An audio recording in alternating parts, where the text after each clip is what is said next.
stats on the board, yeah, the debate get louder. No filter talk, yeah, we calling the play. If it's sports conversation, we leading the way. From the hardwood to the gridiron plays, breaking every matchup, every headline debate.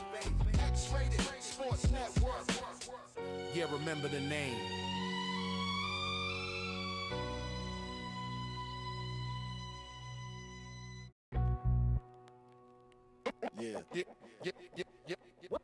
Yeah, welcome to the X-Rated Sports. All right, the insufferable Dr. X, A.M. Pfeffer, Dwight Walton, sing it with me. Go New York, go New York, go. Go New York, go New York, go. Go New York, go New York, go. Go New York, go New York, go. Look, dude, Dr. X, A.M., Dwight, Cam, you know the whole, dude, Dr. X, A.M., Jason, our producer, Knick Nation. Congrats, man. Congrats. How does this feel, Dr. X? Oh my gosh. You know what's so funny? The game five was kind of like a buzzkill in an anticlimactic way because of how it ended.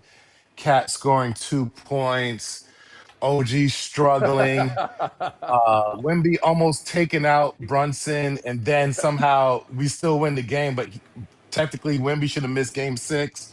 All those little things, it was like when it happened, I wasn't sure. I had to make sure the ref didn't be like, no, wave off anything or blow a whistle. That's how I had like the Knicks PTSD kicked in. And so literally about 5 minutes later, I was in the home of my birth, and I'm just literally like, we won. Like literally 5 minutes later, it was so delayed. It was like I was experiencing trauma, and I wasn't sure that it was okay to cheer at first. And so everybody started laughing. My wife was like, that took it. It was like, okay, I know how he is now. Like he doesn't like celebrating his birthday. Does like little things like that. And so for this, I didn't know that it was real until I just wanted to make sure. It was one of those things. And then I was just in shock, like, wow, we actually won. No one could take that away from us. Even when we go in a slump next year, we're still defending champs. We're still defending champs. Like the whole year, we're champions. The whole year. That's how it felt. So it felt good. I felt vindication. That's what I felt. The eternal optimist. AM, I'm going to get to you and your family pick in a minute. Kai and Jason, please show the photos that Doc and Shalea put out on Instagram. They are some of the dopest husband and wife photos I've ever seen. Okay, Oh, they're I like, appreciate that. yeah, man, they're like the cover of an old school hip hop album. Okay, like look at these ballers right here. Yeah, dude, I love her shorts. Are you serious right now? Those are mine. Those are mine. But yeah, whatever. We share everything now. This is her jacket technically, but it's mine. And then the bigger one is mine, but it's I can technically confirm hers. all of that. I can confirm all of that. Those are my foam posits that are size 12, and she was swimming in them like by this much. It was hilarious. So it's totally funny. Dude, you got like the look on her face. It's like so. I mean, she's a musician, but it's like it's just so rock star. Like it was so dope. And the wind was blowing. The wind was blowing. We had to capture it just perfectly. Yeah, hold on. They're used to the paparazzi, so they know how to pose. They know what angle to show. They know what they're doing. Don't be fooled by them. They know what they're doing. We figure it out. We figure it out as it goes. y'all gotta frame that one, man. I'm telling you, you got it. I know you guys are like the most photogenic couple out there, but I'm telling you, like that one right there. I agree with that. Yep. Was that what Doc? Was that taken on the day of Game 5? That was, and that's why I put the 5 out, because she was just like, I don't know. I think it's gonna go 6. I don't know. And I was just like, I'm okay with you saying I don't know, but I gotta hear your reasons. So I gave her all the reasons. Like, look, we're great in closeout games. They haven't won one game in their own arena. They had the pressure on them after losing that game. I said, plus we figured them out, even though Jose Alvarado had 0 points. I was like, we figured out having 2 ball handlers, even though they're small, would help. If I was on that bench, I would have said, we got to put in Mitchell Robinson and Cat together, activate Jemison and Huck Porty to be, for foul trouble issues. but we would have a bruiser if we had Jemison out there. But no, that was the day, and that's when I did the 5. We took like about 4 or 5 pictures before that, and then I started doing the 5, and I was like, you know what, this is the one because it just looked better. It looked, more of a complete shot, and Yeah. it happened to be true. So I was And hold on, and it's showing the wedding ring, so yeah, I love it that too. encompasses everything, Good call. It everything. does. It does. I was Good thinking that too, call. Dwight. And I was just Good like, no, call. it's also symbolizes the ring that we would win later on that night. Oh, 100%. good. Hey, it's all coming The 100%. together. other the That's other it. layer of Mike that, gets it. man, that was the most beautiful day I had in New York, even before the game, because we worked out in the morning, we walked around. We live right by the High Line, so we walked on the High Line, which is like an old subway thing that got redone, and they kept the pathway as a walking pathway that's elevated, so they call it High Line. And then we walked across West Side Highway across the Hudson River on that walking path. And every Nick, we were playing this game. Every Nick fan we saw in gear, we would count, and we got to a total of 15 people.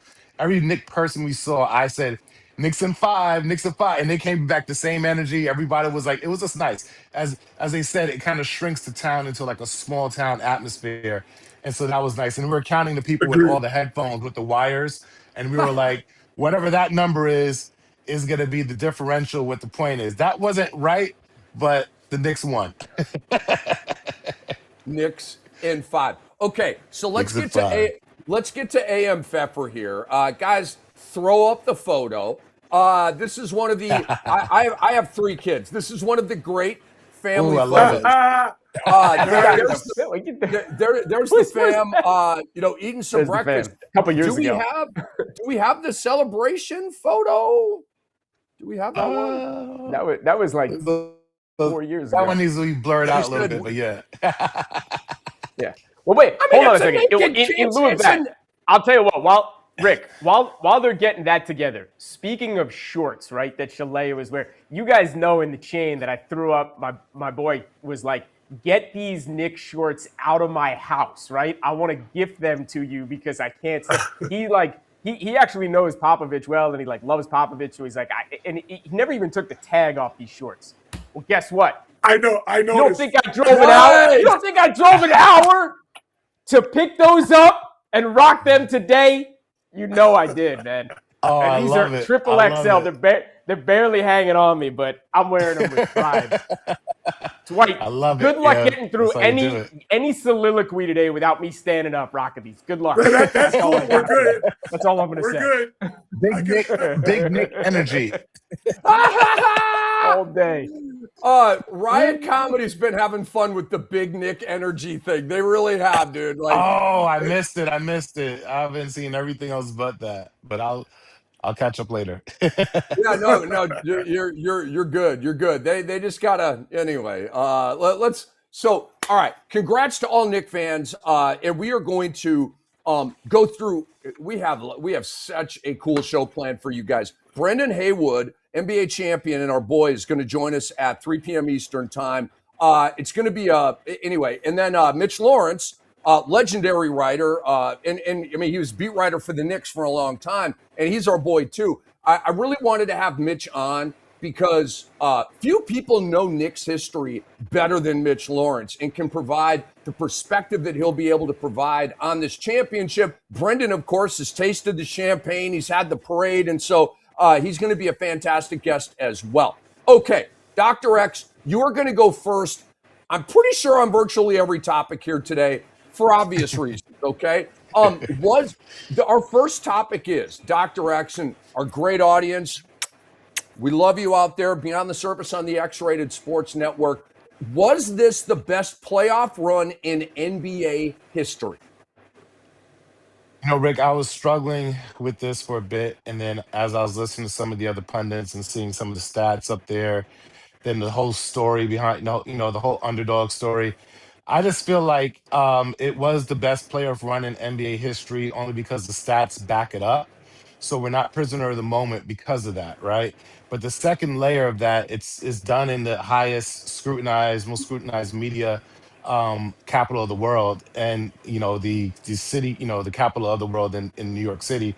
But It's also the Knicks, the 53-year layoff in terms of just not winning anything with the Knicks. The fact that there's only one team, even though we don't really count the New Jersey Nets slash Brooklyn Nets. Everybody's unified technically under one banner for this, orange and blue. The other thing I would say is the way it was done. It wasn't like it was like a total team effort. It definitely was a team effort, but the MVP did stand out. It wasn't like we had to think about who it was. He averaged 32 points a game. That's like Jordan numbers. Then the closeout game, he had 45, which tied Michael Jordan. So every list you put him on, fourth quarter points, he's up there as an outlier with Michael Jordan. And the last time that was done was back when Michael Jordan retired in his closeout game. So I just feel like all of that says that. But I feel like if you were going to make this into a movie, then you would choose the Knicks story because Karl Anthony Towns was kind of like given away. They didn't want him. He was drafted there as a number one pick, and they trade him for Julius Randle. You know what I mean? Hey, we'll take it. We'll take Cat. We were excited when Cat came on board. It was like a actual fresh slate. So with that said, the OG has a really sad story, losing his mom at 1 year old, coming in as an immigrant. They're also children of immigrants, a lot of them, and so there's like great stories amongst the starting five alone. Even Mikal Bridges, what he went through. So there's like stories within stories. There's all these different storylines about just coming back, game adjustments, almost losing in the first round. That all speaks to like the montage of just going on this epic run.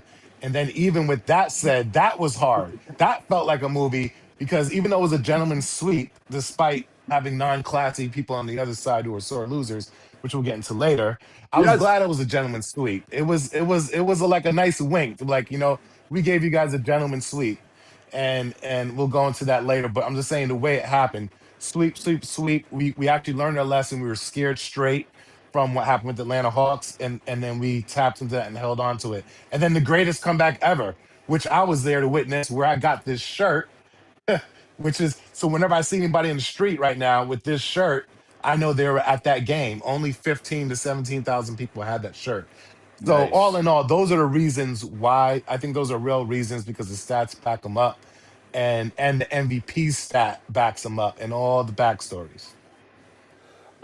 So I just want to add a sarcastic nugget to that great response. The refs gave the Spurs the Yeah, gentleman's sweep. The Knicks did not do that. The refs I did like that, that. and, I like and that. we'll get to Ugh. that. But So see, the New so Yorker me can't accept that a ref excuse. I'll never say it's the refs. There's leave there's a that to I lot of us. us taught New you. Yorkers, I but taught you well, this one right Cuz. here, I yeah, taught this you one right here well. doesn't. Yeah, this one right here doesn't make excuses with refs. I actually keep it out of the stratosphere where the ref has no bearing on what happens. That's Thank you my very Uh, mindset. much. I Love you, mean, Cuz. Thank you. I got you leave that guys. stuff. Leave that stuff to Resident me. rep. Leave that stuff to me. Okay. Leave that stuff right. So yes, I'll go next here. This was the best playoff run in NBA history. Now, to say that, I did a lot of research and digging, okay? Because that's quite a Mm, statement to say that the New hmm. York Knicks just had the best playoff run in NBA history. Because we're not prisoners of the moment around here. I mean, with a lot of our topic selection, we are, but again, that's what we do in sports media. Like, what are we supposed to do right now? Talk about the Jets? Hey, I mean, give me a break, dude. So you talk about the stuff that's hot right now. That's not prisoner of the moment. That's doing your job as a sports media Correct. personality or whatever. You know what I'm saying? Okay, so here they went 16-3, all three losses by a total of 6 points. That's outrageous. Okay, 16-3, third team to win a title with 16 wins and 3 or fewer losses. Okay, they had the best point differential of all time by far. They were a plus 283. 283. Okay, the 2017 Durant Warriors were a plus 230. The 2014 Mm. Spurs, and I've been saying this ever since I covered that series. I have rarely seen that was the definition of a team on a mission. Coming off the Ray Allen shot 2013 and all that, complete devastation. Next year, they come back. Ah! Dude, they buzzsawed the whole league. Nobody had a chance. They're third. The 2018 Warriors with Kevin Durant, plus 210. Fourth, the 1987 Lakers, one of my favorite teams of all time, a plus 205. The 2001 Lakers, Shaq and Kobe, plus 204. And the 1971 Bucks with Oscar and Lou Alcindor, plus 203. And the Knicks shattered all of those legendary teams, okay? This is not an opinion that I have. This is statistically proven that the New York Knicks just had the best playoff run in NBA history. All 4 closeout wins on the road, 4th team to do that. New York did not face a single elimination game, okay? Not one. They were 4-0 in clutch games in the finals. They're the most resilient team ever. No team has ever overcome officiating this one-sided and blatantly rigged to extend this series. Games 2, 3, 4, and 5 were even appalling to Tim Donaghy, okay? The Knicks are so resilient that they peed all over ABC's master plan to extend the series, and that cost Disney millions of dollars, and that makes me happy. And check this out. Teams down 20-plus in the postseason over the last 2 years are 4-71. The Knicks are 5-3. The Spurs led by double digits in the fourth quarter every game in the series. What? Okay? And they won one game because the refs helped them. The Spurs led by 12-plus in every game and led or were tied in the final 2 minutes of every game. Okay, the Knicks are the first team to win all 4 games of a finals in the play-by-play era, in which they overcame a double-digit deficit to win each game. Okay, game 4, maybe the craziest ever. Teams trailing by 17-plus with under 9 minutes to go in the NBA Finals were 0-96 before the OG game. Okay, and the 29-point comeback. So, yes, this is the greatest playoff run in NBA history. To me, it's not an opinion. It is statistically proven. Dwight Walton, come on in here, man. First of all, please delete all of the rigged /officials / AM standing up with his triple XL shorts. Much love and respect to my cousin, Phil McDonald. His brother, Brian McDonald, who I also sent a text to. He got to see a championship in his lifetime. All of Knick Nation out there, my friend Andell Brown, whoever else is out there, much love and congratulations to Knicks Nation. Is this the best playoff run in NBA history? As I've been telling everybody since Saturday night. If you want to bring in analytics, if you want to bring in statistics, absolutely. Let's talk about the Knicks record, which Rick has already pointed out. They were 16-3. Those 3 losses by a combined 6 points. They won 9 straight road games. Won all elimination game. Didn't face any elimination games. To have that point differential by plus 283, the Knicks established themselves as a great offensive team, as a great defensive team. The coaching staff under the most immense pressure, I believe, in NBA history, when they unceremoniously, as far as I'm concerned, fired Tom Thibodeau last summer. Mike Brown might as well have been their 10th choice because, according to reports, all of the choices that they wanted to hire were already under contract. So Mike Brown, in essence, was their plan E, plan F, the ultimate fallback plan. So all Mike Brown had to do was, at the very least, win 50 regular season games and get the team back to the Eastern Conference Finals. Also, to me, if you want to include the regular season with the playoff run, they were also NBA Emirates Cup champions. So now, with all that controversy talking about the banner being put up, if I'm the Knicks, I put up both the Emirates Cup and the NBA championship banner at Madison Square Garden. Now you can put those 2 things up because it just makes sense. They're the first team in NBA history, albeit a small 3-year history, to win both the Emirates Cup and the NBA championship in Over the the same Spurs. season. Right? 3, So, and they triple beat cup, the cuz Spurs on Eastern both Conference Finals. on both of those. So now it's, to me, to be that dominant. Again, the focus I want to put on are the 9 straight road playoff wins. The 3 total losses by a combined 6 points. No team has done that. We could talk about the 86 Celtics. We could talk about the 96 Bulls. We could talk about the Warriors during their run. They can't lay claim to any of that. It's the New York Knicks. This is not a prisoner of the moment response. It's right in front of our face in the podcast era, in the social media era, in the fan slash media slash barbershop era, whatever you want to call it.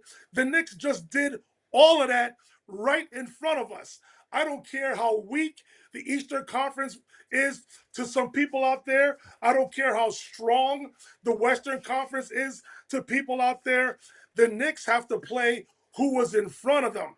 And they're not only NBA champions, they are the most dominant NBA champions as far as I'm concerned.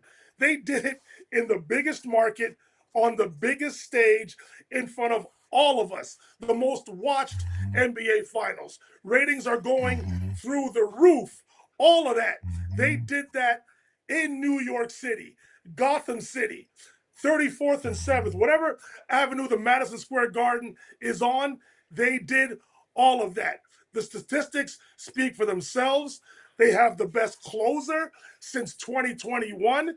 It rivals, if not it's better than Michael Jordan. Talking about Jalen Brunson, we got to give all the flowers to all of them. And again, I got to throw my flowers to Mike Brown.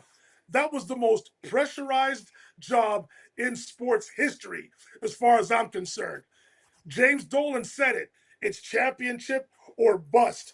He's the owner. Back on April 24th, we thought, as did Knicks Nation thought, that the world was imploding.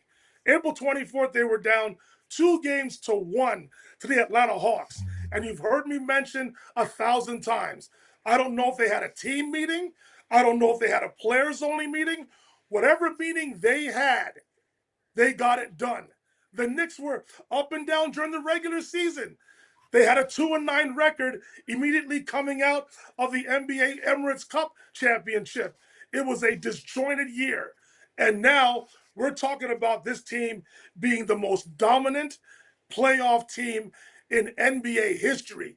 They deserve all the flowers. It is well deserved. I am happy for my cousins. I'm happy for all of Knicks Nation. This is a well-deserved championship. It took 53 years, but it's better late than never. Be proud, be happy, and celebrate. You all deserve it. Well done, New York Knicks Nation, James Dolan, Leon Rose, the entire New York Knicks organization. The most dominant playoff run, as far as I'm concerned, in NBA history. A.M. Pfeffer, is it 4 for 4? Thank you, cuz. Is this the best playoff run in NBA history? I'm going to put this in perspective because I want to answer your question credibly. I want to really go through this and think about it. I don't want to be a prisoner of the moment, and I don't want to be a prisoner of my pseudo-Knick fandom. Well, really, real Knick fandom. I got enough behind me that I was a big enough fan in the 90s. Doc, I know you love me, and you know I love you, man. I'm a Knick fan at heart. You know it. I'm excited. I'm excited as all hell. Let's just go back, okay? Because I want to answer this question credibly, right? This goes back to 1947. Well, I'm going to throw out the first 21 years after 47 to 68. Not enough teams, Minneapolis Lakers, Boston Celtics, all of that, fine. They can't compete to what's going on the last 20 to 25 years. So no, I'm throwing that out the window. Then you've got the ABA splitting, up with the NBA, and I'm going to throw out that 10-year window because you got 2 different leagues competing against each other. So this all came back, right, in 1977. It was a great run. Those 3 years after, between the Portland Trailblazers and then the Washington Bullets and then the Seattle Supersonics. Those 3 wins, those 3 runs were incredible, but totally separate. Then you've got a whole different league in the 80s with the Celtics and the Lakers. You got a whole different league in the 90s when it was, Riley taught everybody to beat the hell out of each other and score less than 90 again. So very different. There's only 2 teams that really come to mind in the history besides what the Knicks just done. There's only 2 teams that come to mind. That is the 2001 Lakers, okay? They went on a 16-1 run. They decimated the Western Conference Finals. They crushed everybody. And besides Allen Iverson putting on his Superman cape one time and dropping 48 against them, they killed the Philadelphia 76ers in the finals. The difference then is that is Shaquille O'Neal, a big man at his apex, who won Finals MVP. That is the difference. There's a second difference as well. It's minor, but when they beat Portland in the first round, they won 3-0 because back then it was only 5 games, not 7 games, so they didn't have to go 7. So a little different, right? Then the only other team I'd give it to is the 2023 Denver Nuggets. Why? Well, Jokic was the focal point of that team. He was a second-round pick. They were down 3-1 at one point. They made an incredible comeback. They played a Miami Heat team that was fired up, and that was pretty cool. But none of that compares to what Jalen Brunson and the Knicks just did. For all the reasons you just said, and more specifically, back to Brunson comparatively to Shaquille O'Neal in 2001. A dominant big man who did what he was supposed to do and won Finals MVP. Jalen Brunson is the greatest underdog probably in sports history now. And he punctuated it with a 45-game gem on the road. This is the greatest run in NBA history, and I don't think it's close. 4 for 4. I love it, fellas. And just little cherry on top here. You guys all did a fantastic job. I just want to give you this math one more time. Plus 283, plus 53 points, plus 53 points over the next best point differential in a playoff run. They didn't beat the record. They obliterated the record. All right, let's move on. Dr. X, once again, you are first. Is Jalen Brunson the best Knick of all time? And before you answer, Rick Brunson, you guys saw on Inside the NBA, Rick Brunson and Jalen Brunson. I'm sure you guys saw that. Very cool interview. So Rick Brunson interrupted the little debate they were having and said, I'm going to stop the argument too. No disrespect. I love my son as he touched his knee. He said, Patrick Ewing is the greatest Knick that I've ever witnessed. Kenny Smith came in and said, well, I'm going to say it. It's going to be debatable now. Boom. Here we are. Is Jalen Brunson the best Knick of all time, Dr. X? Man, you have to start counting rings when you're doing this. So I'm okay with putting Brunson over Patrick Ewing, but I'm not okay with putting him over Clyde Frazier. I know we see Clyde these days, and we don't see Willis Reed anymore.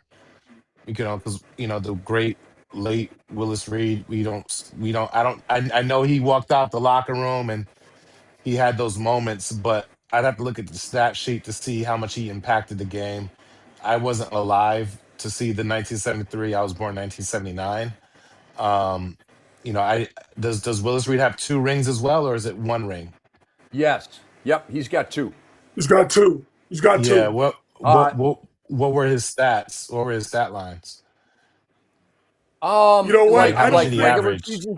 Because Clyde had 36 in a closeout game, which was impressive. I think he had 20 assists or something like that. Yeah, so that to me is very impressive, and that's the one thing. 15, yeah, that's the one knock against Brunson is the assist, because Clyde was getting buckets plus high level assists, so he was kind of doing like a Steve Nash, and that's the type of point guard as Knicks and New Yorkers that we want to see. But we love how Jalen Brunson plays. Sometimes we still get frustrated, even despite all the success he's had playing like this, when he over dribbles and things of that nature. But regardless, I have nothing negative to say about Jalen Brunson, because sometimes he has to do that because he needs more help offensively, and he wouldn't have to do that.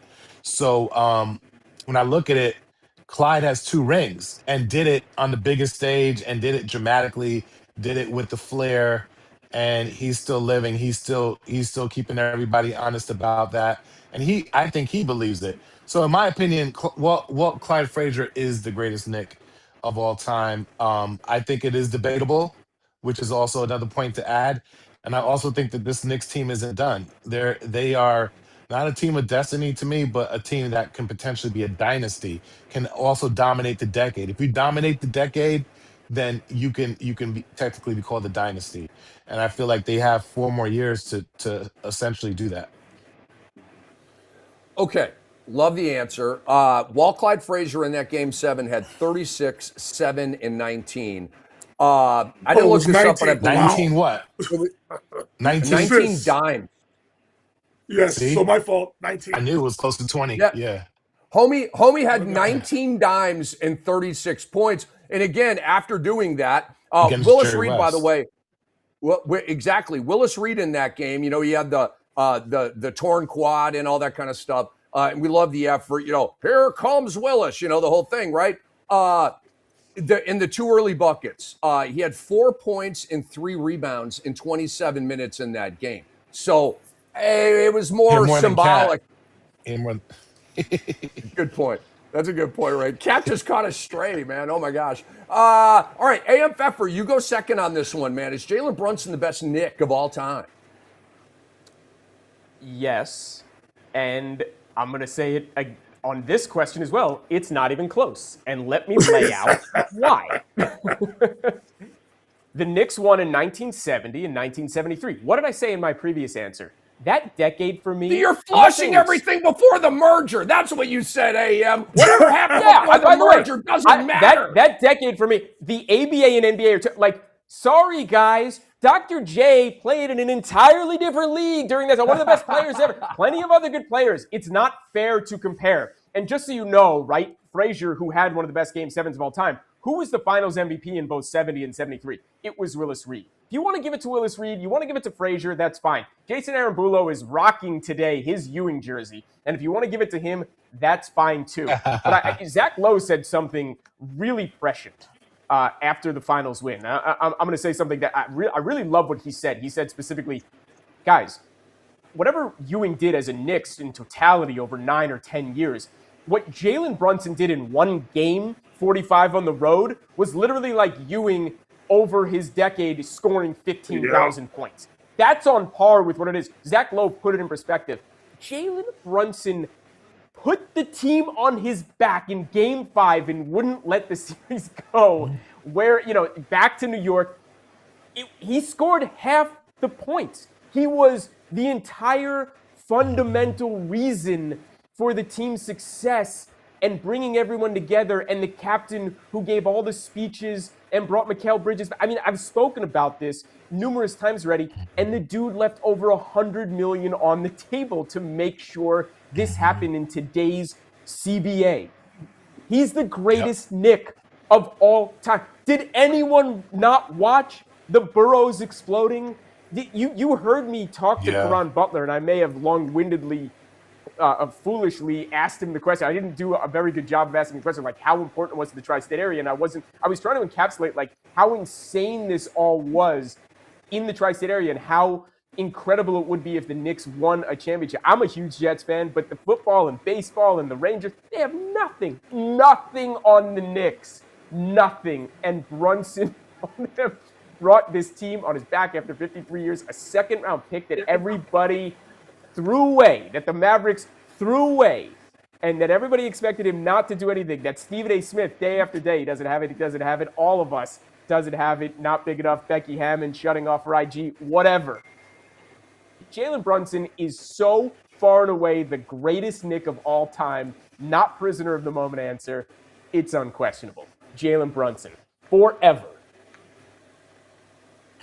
Okay, we have a Walt Clyde Frazier, Dwight Walton, and we have a Jalen Brunson.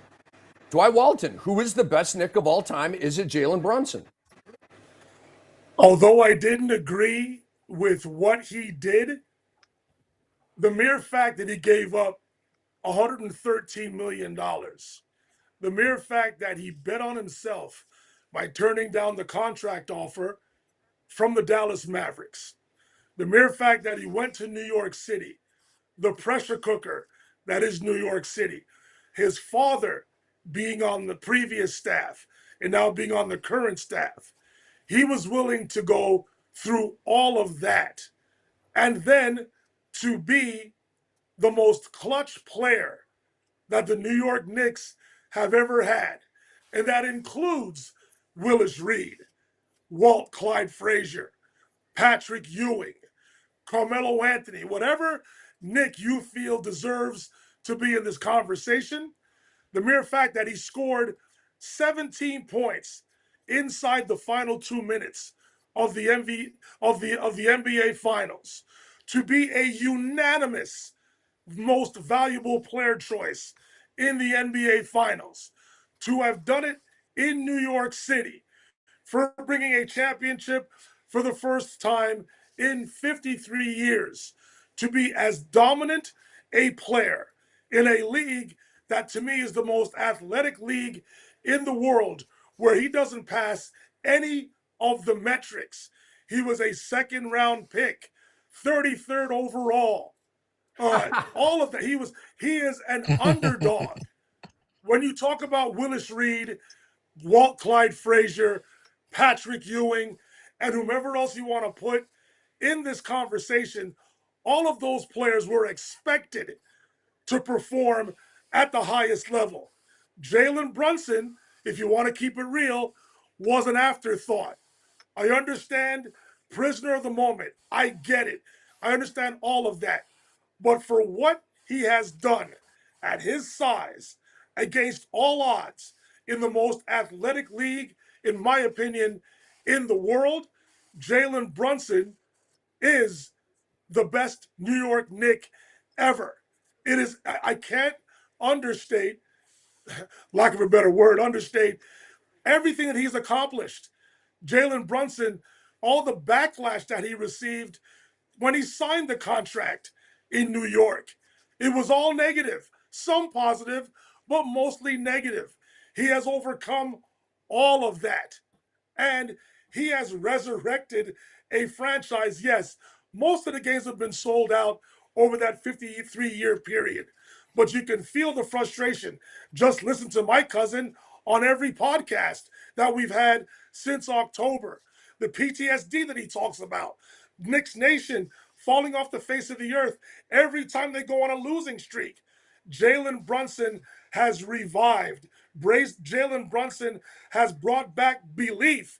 Jalen Brunson has Knick Nation and the NBA fan base believing that the Knicks can go back to back. Imagine that.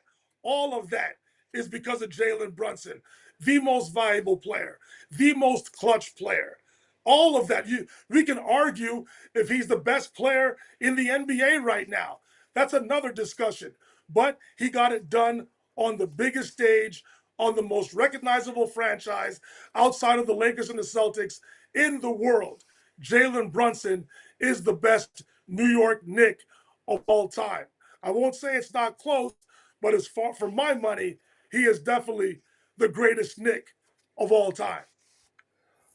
I disagree.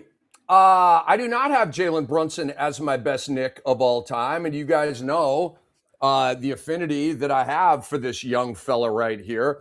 I'm not wearing this today because I played this at a gig yesterday outside in Florida, 90-degree weather. By the end of the show, I might as well have jumped in a swimming pool, okay? It was absolutely drenched with sweat, all right? And so I'm not putting this thing on. It needs to be washed, all right? But, Brun Dog, let's go! But he is not. But he is not the best Knick of all time. Mm-hmm. He very well could be eventually. I'm not ruling that out, but he is not right now. He's very close, though. This is all about resume for me, okay? You guys know I love Jalen Brunson, okay? Before Dr. X graciously brought me into this awesome gig, Beyond the Surface on the X-Rated Sports Network, I was a monstrous Brunson fan and had the jersey. So I became a huge fan of Brunson at Villanova. All right, watching him win 2. I was at the draft at Barclays with Dennis Scott. doing the in-arena hosting when Brunson was drafted in the second round, the Luka draft, the Trae Young draft, all that kind of stuff. And I was saying, I didn't say this, like live, but I said to Dennis, like, these teams are idiots, dude. How are you letting this certified badass killer winner go to the second round? Just crazy stuff, okay? But they did. But this is all about resume, okay? Patrick Ewing is the best talent in Knicks history. I'll give him that, but that's not the debate here. This is best player in Knicks history, which means best resume in Knicks history. Jalen Brunson does not have the best resume in Knicks history. Jalen Brunson's resume right now, let me go here, is 3 All-Stars, 3 All-NBA, Finals MVP, and a ring. Okay, pretty freaking good. He's 20. He's almost 30 years old. He'll be 30 by the start of next season. Okay, so I don't know. I mean, he's got the old man game, guys. He doesn't ever jump off the floor, right? So he's going to be cooking until 35, 36, 37, 38. All right, like Brunson's going to be doing this thing for a while. So he's got a bunch of years to add to this. But right now, he's not there. This is about GOAT meter for me. Like Doc said, you got to do ring count. Okay, Willis Reed has 2. Clyde Frazier has 2. Jalen Brunson has 1. Ewing has none. Now, let's go to the GOAT meter. You guys know what the GOAT meter is? If you don't, I'll tell you again. It's your combination of rings, finals MVPs, and MVPs, okay? Because all NBAs, all-stars, leading the league in scoring, all that stuff is really awesome, but it's not, it doesn't rise to like that GOAT separator for me. So this is a huge metric that I've devised. Willis Reed is the best Knick of all time because he has the best resume in Knicks history. Willis Reed has a GOAT meter of 5, okay? 2 finals MVPs, 2 rings, 1 regular season MVP. Willis Reed is the only Knick to ever win regular season MVP, okay? That's absolutely gigantic, okay? Willis Reed, may he rest in peace. His GOAT meter is 5. Clyde Frazier's GOAT meter is 2. Okay, 2 rings, no finals MVPs, no regular season MVPs. Brundog's GOAT meter is 2. Ring, finals MVP. And unfortunately, a guy I love, Patrick Ewing, his GOAT meter is bagel. Okay, so my GOAT in Knicks history currently is the late, great Willis Reed. And we move on. All right, Dr. X. Hey, Rick. Yeah. I got a quick question.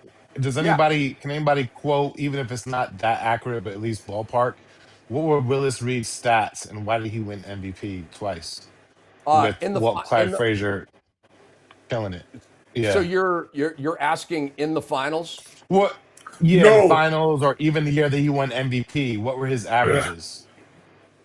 How did he compare to a Bill Russell? Okay, so How did he Willis, compare to a Kareem Abdul-Jabbar? Willis Let's won put it in MVP. perspective. Willis won MVP back in 1970, the year they won their first championship. 21.7 points, 13.9 rebounds, 2 assists.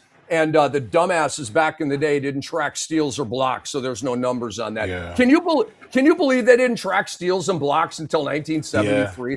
Yeah. It is one of the stupidest things in sports history. So we have no idea how many shots that You gotta Willis watch the tapes, Rick. We gotta go to Boston.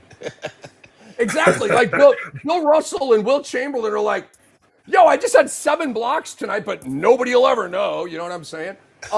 So yeah, I mean, those aren't like, 22 and 14 were his averages back in 1970. I assume the Knicks were an absolutely like badass record team that year. They were 60 and 22, first in the NBA Eastern Division. So, and that was the year they beat the Lakers in 7 games to get their first championship. Here comes Willis.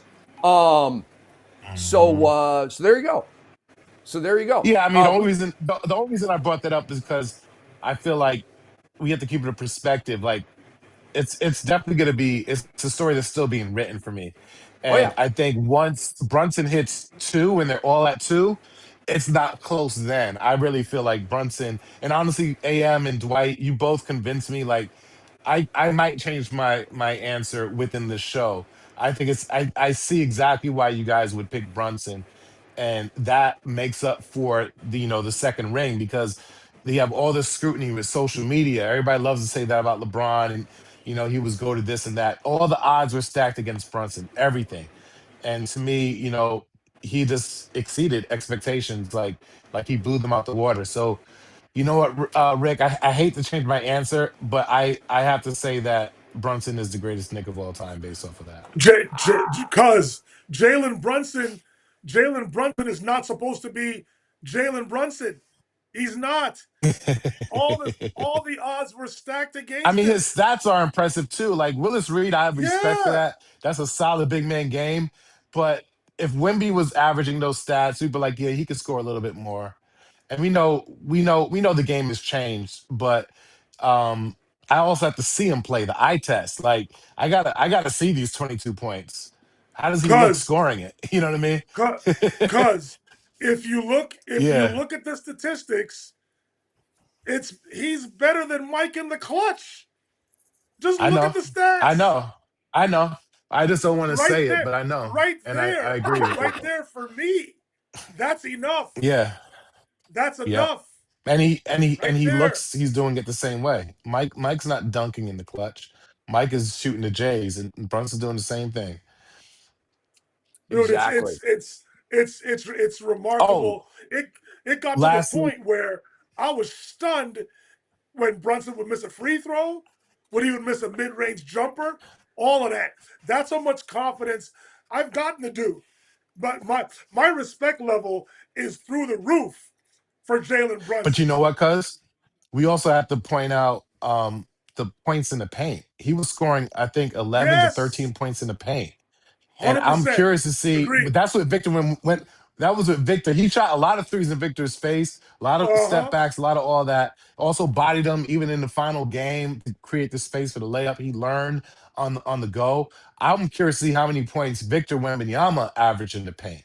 If anybody can give me that stat later on in the show, please pull that Right. up because paint points for him to not be scared, to him to average 13 points in the paint is very impressive at his Phil, size against those odds and being double teamed with some guards who are getting away with playing physical. So like this is old school basketball. The scores said that it was old school basketball. So he's not doing this with freedom of movement at all. so It's cuz like that to double and me triple the move team. Yeah. the move you're talking about where he kept Victor Wembanyama in jail, bodies him off, and then quick shoots him at the rim, that's the best move of his career. If you just isolate Yep. that highlight, that is the signature Mm-hmm. shot of his career. We could talk about all the game winners, all the Mm-hmm. all the high degree of difficulty shots that he has made since becoming a New York Knick, but that move right there, keeping Wembanyama in jail, keeping him on his hip, bumping him, creating enough separation to where he was able to lay it softly off the glass at a crucial moment Mm-hmm. in the fourth Mm-hmm. quarter on the way to the championship. Mm-hmm. That is Jalen Brunson's signature move, the absolute best move of his basketball career. Captain Clutch. All right, fellas. I love it, man. So here's a spicy one. Here's a spicy one. Very curious to see how this debate unfolds. I had a lightning bolt on Saturday night after the game when I was coming up with topics, and I'm like, ooh, I like this one. Okay, here it is. No more buildup. Dr. X, you first. Is Jalen Brunson the best guard in the NBA? Oh, Oh man. Well, first off, Rick, I'm gonna be a little insufferable here. Yes. With the face of the NBA, generational talent, best NBA player in the world, or best player in the world. The stats say he's the best player in the world. I'm sorry. I mean, I can't say. I mean, yes, Jokic with the triple double, averaging triple double. You can't overlook that, but he's winning. So that kind of discounts all that little triple double stuff. And he's being clutch. He's being the leader of it. And he's doing all the things we just said. And that's the ultimate goal, right? So he's looking good doing that. So to me, he is the best player in the world right now. and it's okay. And you know why I lean into it, because if I added a couple more inches to Jalen Brunson's height, and I also said he was drafted top 5 in his class, and there was a lot of hype surrounding him, and he would be considered, yeah, he is, right? Because we were wanting so bad to give it to Anthony Edwards. We were wanting so bad for him to be the face, for him to be the best player. We wanted so bad for it to be Giannis, but he still can't shoot free throws. He still can't hit 3-pointers. He still can't stay healthy enough to even succeed. And so he was Finals MVP. But the minute what's his name had the gaudy stats, Jokic, we had to give it to him, but he's not winning anymore. And he's getting knocked out in the playoffs. He's losing against Anthony Edwards. He's doing all these things. So yeah, you could stat the stuff sheet. I mean, you could stuff the stat sheet, but the problem is when you look at it, he's not winning. And so the winning, I think, levels everything. And then now when you look at the stat sheet, I have Brunson as the best player in the world, a generational talent, and the face of the NBA. And to answer your question, yes, he's the best guard in the NBA because I'm hard pressed to choose another one. It's a badass take right there from Dr. X. He just trumped the whole thing. He said, best guard. He's the best player. Okay, Doc, that was dope. That was DOPE, man. All right, AFFers, is Jalen Brunson the best god in the NBA? Yes, he is. This is a tale of the NBA is a tale of two stories, and that is the regular season and that is the playoffs. In no other sport can I think of is the disparity so huge. Well, have fun in your 82 games, and you want to give it to somebody else and say Shea and say Ant and say Maxey or say Donovan Mitchell or say Cade Cunningham or say Luka. Okay, it's all fun. But you just watched in the playoffs the dog of dogs chew everyone else's face off, and it wasn't even close. And it's like Doc is saying, he was the best player in the world over this time. To me, it's not just what he does, with the ball in his hands on the court. He's the captain of that team.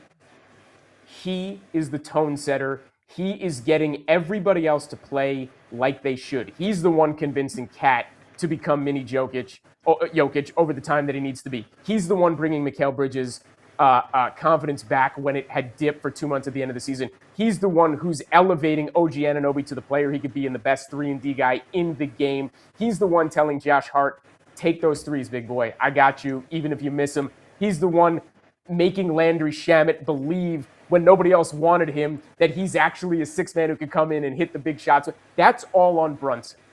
All of it. I give it all to the captain. That's the leader. He is the best guard in the NBA. And to Doc's point, I ain't going to fight you. He might be the best player in the world today, right now. Yes. Okay. We're getting a lot of positive responses here, Dwight Walton. Come on in here. Is Jalen Brunson the best guard in the NBA? Do you want to elevate the conversation? Before I give my response, I want to send out a public apology to Jalen Brunson. Oh, I thought it was to me. I thought it was to me. No. If Jason and Kai want to bring up the clip, you can if you want. If you can find it fast enough to where I'm saying, and I'll do it in my cousin's best impression, Cade Cunningham is better than Jalen Brunson. Right? I take that all back. I take it all back. Jalen Brunson is the best guard in the NBA. Whether you want to call it prisoner of the moment, whether you want to call it whatever, Jalen Brunson is the best guard in the NBA.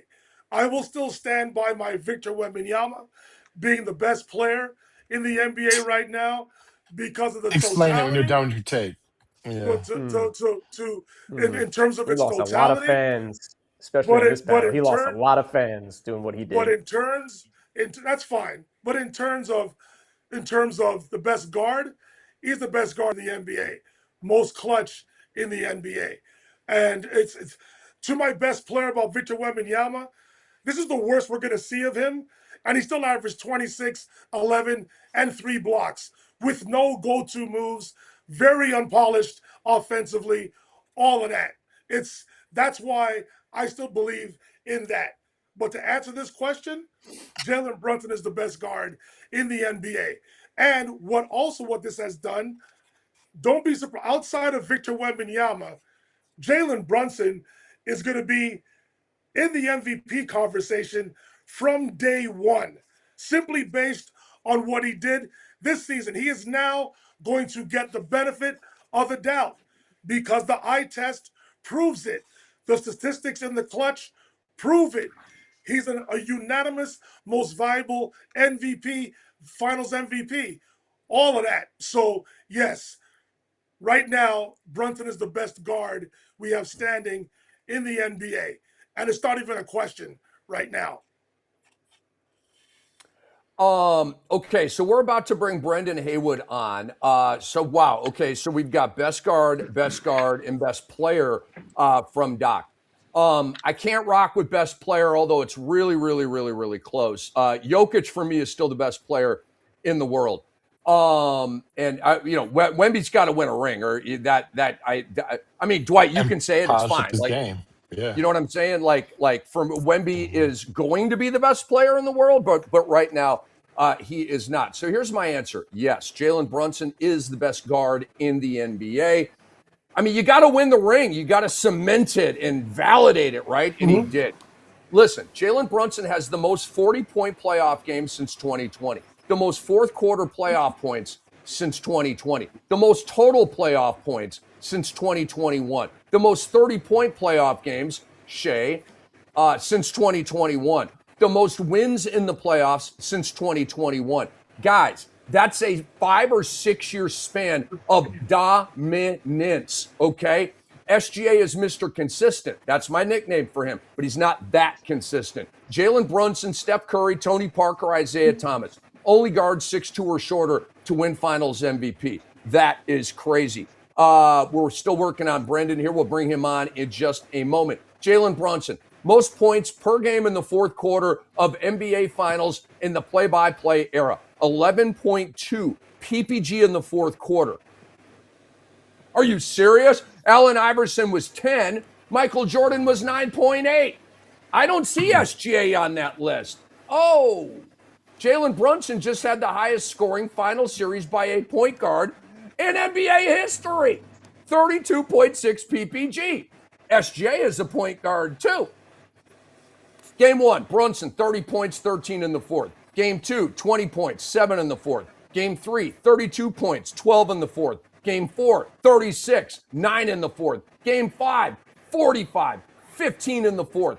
Most 40-point playoff games since Brunson was drafted. Jalen, of course, is first with 10. Then it goes a bunch of guys with 8, and I don't see SGA on that list, okay? So more on why Brunson is better than SGA in a moment, as we now bring in NBA champion and our dear friend Brendan Haywood.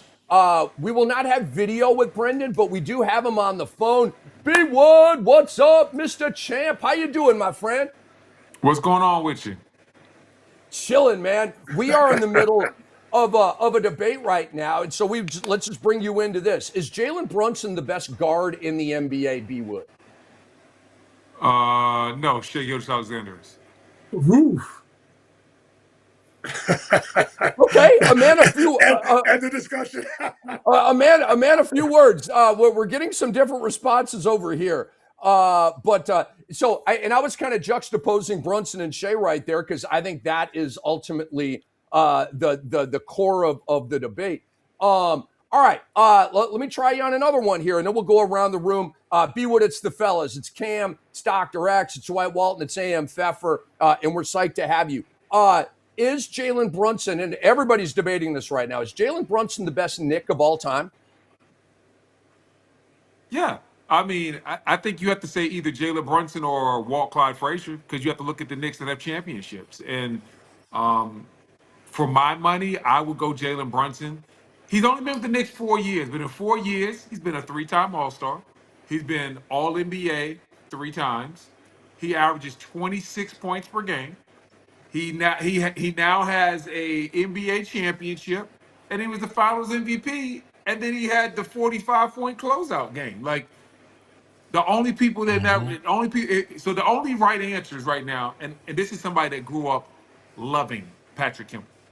But the only answers right now are going to be either Jalen Brunson or Clyde Frazier. Those are your two.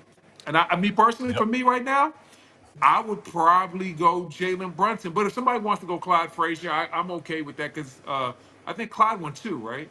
If I'm correct. Yes. Yep. He 2. Yes. won too. Yes. So somebody wants to go, but as a Knick, I mean, he has a higher scoring average than Clyde. It's only been for 4 years, but he averaged 26. That's Brunson's average 26. Mhm. Mm-hmm. Great, Yeah. great points, B Wood. Dr. X, come on in here, man. The insufferable Dr. X. B He Wood, would. no one's happier or prouder than Dr. X. I mean, he's still on a cloud right now with this Knicks championship. Yeah, I was at game four, my brother. Um, yeah, just to add to what you're saying, I picked Clyde first, and then after my cousin and Am Pfeffer, and what you said as well. I have now said Brunson is the best player, but we can't forget about Willis Reed as well.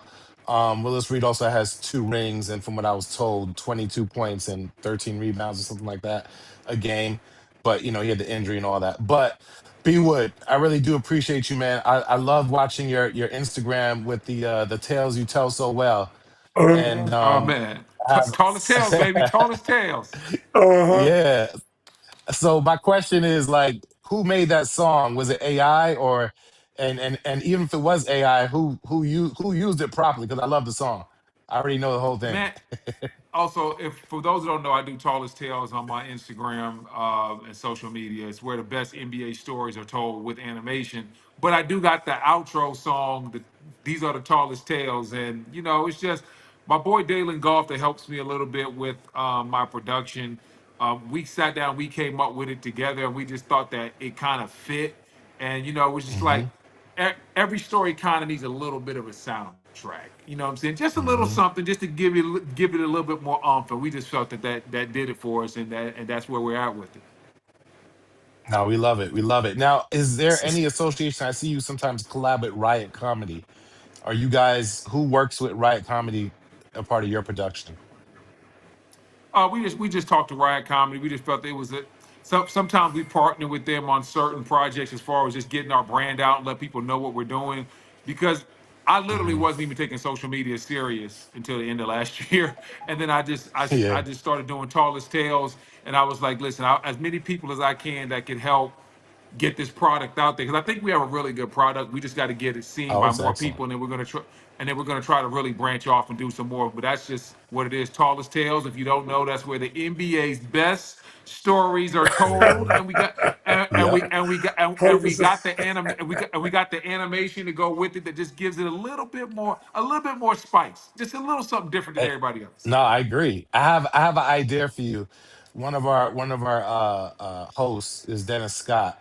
Dennis Scott shared with us a really dope story about Tupac coming to his house. It'd be great if you told the story or collab with him telling the story and put it out on your platform. But it's Uh, an incredible story and it's already written about as well. No, definitely. That's actually definitely the next step is, start, basically going into more of a long format situation, but then from there interviewing people and then maybe taking one story or two out of that 45-minute interview and making that an Hmm. animated tale of like 30, 60 seconds. So I definitely got, 3D, that's my guy. We worked together for like a Yeah, decade. So I definitely want to tell that story if he's willing to share it with me. yeah, hit him up. Thank you, B Wood. But hold on, I got Um, a question for you. I got a question for you guys though. Sure. Hey man, and as much as I love Jalen Brunson, hey, which one of y'all said he was better than SGA, and for what? All of us. Oh, we're we all all saying he's did. better than I SGA. did. What? Oh, And y'all I'm can't be Canadian, serious. B Wood. I'm Canadian and I said it. Yeah. Man, you must like Kendrick Lamar too, then. You turncoat. I, lo- No, no. You was You probably know what? dancing and not like us for like 2 summers, wasn't you? We'll No. discuss that off air. No comment. I hate that song. oh wow. Oh Okay, all man. right. I Oh, I'll say this because I did have that conversation with somebody, and I said SGA, and they said why. I said, well, SGA is better at. I said SGA plays both ends, and they're very similarly on the That's offensive end. that's fair. Fair. And then somebody's like, well, but the Mm. Spurs just beat. OKC. The They lost to Thunder. the Knicks. Yeah. I Hmm. said, I said, I said, well, J Dub and AJ Mitchell didn't play. Yep. I was like, that's their two best secondary playmakers. So SGA had to do everything. They were elevating Jared McCain, hoping that he could come out there and take. That's just not it. I said, imagine if Jalen Brunson had to play, and let's just say Mikal Bridges and OG Anunoby didn't play. Do we think that the result would be different? I was like, of course we would. Well, to your Like well, you know what I'm saying. So I still love Jalen. I said, like I said, because I think it's Jalen Brunson's time. So I don't want to step on his time. I think it is his no, time. no, I definitely. think I think right now he's the best American-born basketball player in the NBA. He's the best Yeah. American-born basketball player in the NBA. Wow. But if you guys asked me who the best guard was, and I kind of gave you just a quick answer, but right now I still think it's SGA. It's fair. Gotcha. I mean, but actually, to your point, Jalen Brunson really didn't have any playmakers outside of like Josh Hart pushing up the ball, really quickly. But I mean, outside of that, I just think how much did SGA average against the defense of Stephon Castle and Vassell and Champagny and bodying him up? He struggled to hit over 20 points some games. Yeah, but what I'm saying You is know. when you take away somebody like J Dub off that team, now it becomes so much Hmm. easier to guard that guy because it's like, oh, Right. well, when we kick it to Lou Dort, we're not scared of that. It's kind of like now I know OG Anunoby isn't a definite playmaker, but if you don't have OG, it's like does that Yeah, 45-point game even happen? can load up. Because it's just like Yep, it because can now load it's like up. we're really not scared if you're kicking it to Josh Hart or if you're kicking it to whoever is the net like we Hmm. don't think Deuce McBride or No. this version of Jordan Clarkson is as good as OG and Mikal Bridges. Like Hmm. those other guys create space for your stars. Yep. Yep. I got you. And Fair point. The two-way point's fair. And SGA doesn't get hunted defensively. They like teams still look for Brunson defensively. They Good look for point. him. They hunt. They look for him. Mm. Hey, Hmm. SGA was magnificent in Game 7, undoubtedly, even though they lost, obviously. But at the same time, I mean, Brunson, and I think a lot of us just kept going to that underdog narrative. That's all it comes to. Like, he just shouldn't be there, right? Shouldn't be this guy, shouldn't be the one do it. Like, SGA has the pedigree, and they brought him up through the ranks to be able to become that guy, and he is on an unbelievable team-first defense team. But Brunson, what he did, and we were talking about the disparity between the regular season and the playoffs. Like if you take a regular season, fine, SGA, it's not really a conversation. But what Brunson just did in the playoffs, what he just proved, who he was, and the fact that he's elevated, and that was the big thing. It was at least my argument that he elevated the guys around him, that he brought Mikal Bridges' confidence back, that he turned OG and elevated him into who he was, that he had Cat playing at a mini Jokic level at some really instrumental times through the series. That's what your captain does. SGA didn't do it this year. Brunson became that guy. Makes him better right now. To each his own. Yep. No matter what, We they have still both cold. So you can't lose. no, Yeah, they're that's There they're fair. you very go. cold. So Dwight, before you come on in here with a question, let me give you some stats. Shea averaged 25.9 in the 7-game series against San Antonio. Brunson was 32.5 or whatever it was. So Brundog was a +7 PPG against San Antonio, and SGA did have 35. He was very good in Game 7. But there was a 19, there was a 26, there was a 15. And so just saying, just giving you all the stats. Dwight, come on in here. 15? Ouch. Ouch. Yep. Yo, B Wood. I saw your interview with Rick Bucher right after the NBA Finals, and you got into a heated discussion as to why or who should have played down the stretch for the Spurs. I'm referencing Dylan Harper and De'Aaron Fox. Now, A.M. Pfeffer on our panel here, he is our resident capologist, and he has been talking about the Spurs getting off of De'Aaron Fox since the beginning of the season, quite frankly. But that's due to the CBA the finances, the second apron, the luxury tax, whatever you want to call it. That's his reasoning. But the more we watched the playoffs, specifically the finals, it was pretty evident that Mitch Johnson should have gone with Dylan Harper rather than De'Aaron Fox, or at the very least, played them together a lot more. Now, after all of that, the question I want to ask you, was Mitch Johnson being loyal to De'Aaron Fox? Was Mitch Johnson making a business decision and trying to justify the Spurs giving Fox that max contract? Or did he just fumble the whole decision and go with the wrong player? I can't tell you what's in Mitch Johnson's heart, but I can tell you what I saw. And I'm not telling him that he needed to bench De'Aaron Fox and start Harper, but what he did need to do was increase Harper's usage. There were too many times where I saw Harper not be the playmaker, even though whenever he got the ball, he looked like clearly the best playmaker on the team. We Mhm. everybody knows that the future of this team is Harper and Wemby. Like that's a decision that they're gonna have to figure out how they're gonna have that right now. Like Harper, hey listen, it kind of got let out the bag by Devin Vassell, and I knew it all year long because I got eyes and ears everywhere. He ain't like this role. He don't like seeing Cooper Flag and Canuple out there balling, and he's out here sitting behind guys that he thinks he's better than. So when I look at the situation, I thought that Mitch Johnson should have found a way to turn Fox's usage down and Harper's usage up. You can still keep Fox on the court, but they needed to start playing through Harper, especially in game 5. And these were the two. This is where I don't want to sound harsh, but I have to tell the truth. This is where Mitch Johnson is in almost a situation where if he's not careful, he can be turned into the next David Blatt. And that's a coach that does very well, that loses his job because he makes certain decisions that people up top say that's not championship level. You can't come out of a timeout in the fourth quarter where the Knicks are on a run and draw up a play for Stephon Castle, who's 0 for 7. The hell is going on? You then can't follow that up by calling a couple of plays for out of the timeout for De'Aaron Fox, who's like 3 for Mm. 13 at that, 3 for 14 at that time. The hell is going on?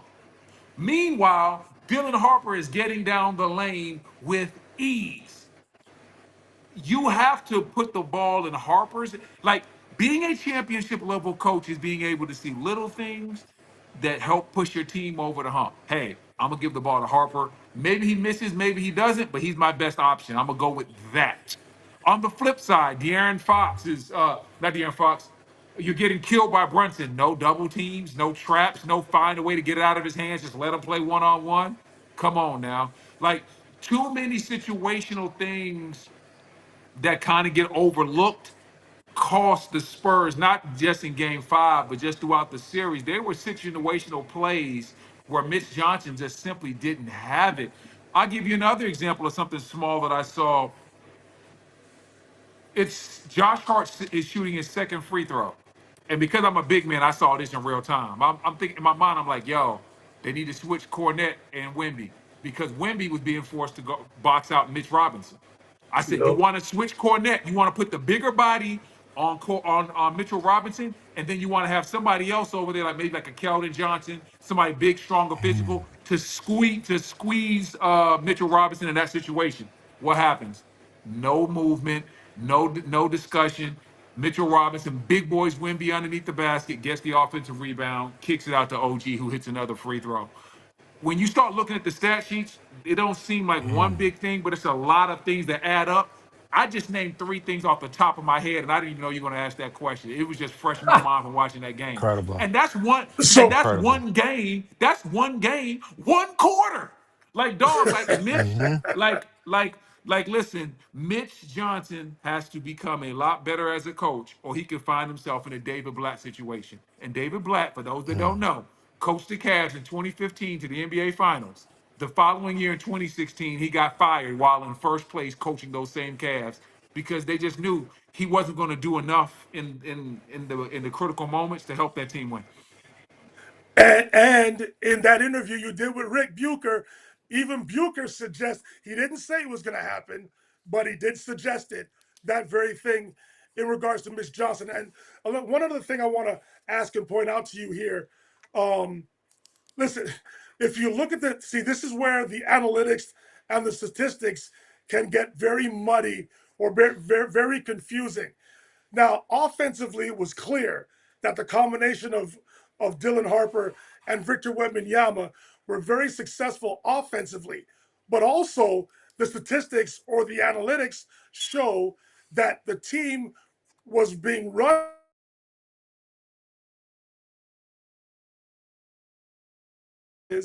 going forward because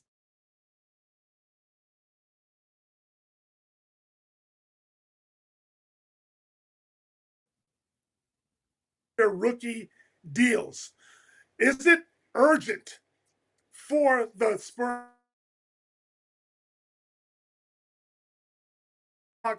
this offseason, or because of the aforementioned contract situations for the core players, do the Spurs still have time to figure this out? And does R.C. Buford, the general manager, and Mitch Johnson have to have a discussion with De'Aaron Fox if he is still a Spur next season and say it might be best for our team that you come off the bench and spell Dylan Harper as their starting point guard? I think if you can find somebody to take De'Aaron Fox's contract, you do that. I mean, but listen, we talking about 51 next year, 55 the year after that, and 59 the last year. So I'm not sure. So the first thing I'd be trying to do would be move De'Aaron Fox to get some other pieces in. They need an athletic big man behind Wemby. They could also use some more floor spacing, some more shooting. I don't know, but I don't know if anybody's going to take that contract. So to answer the question, I would try to move De'Aaron Fox.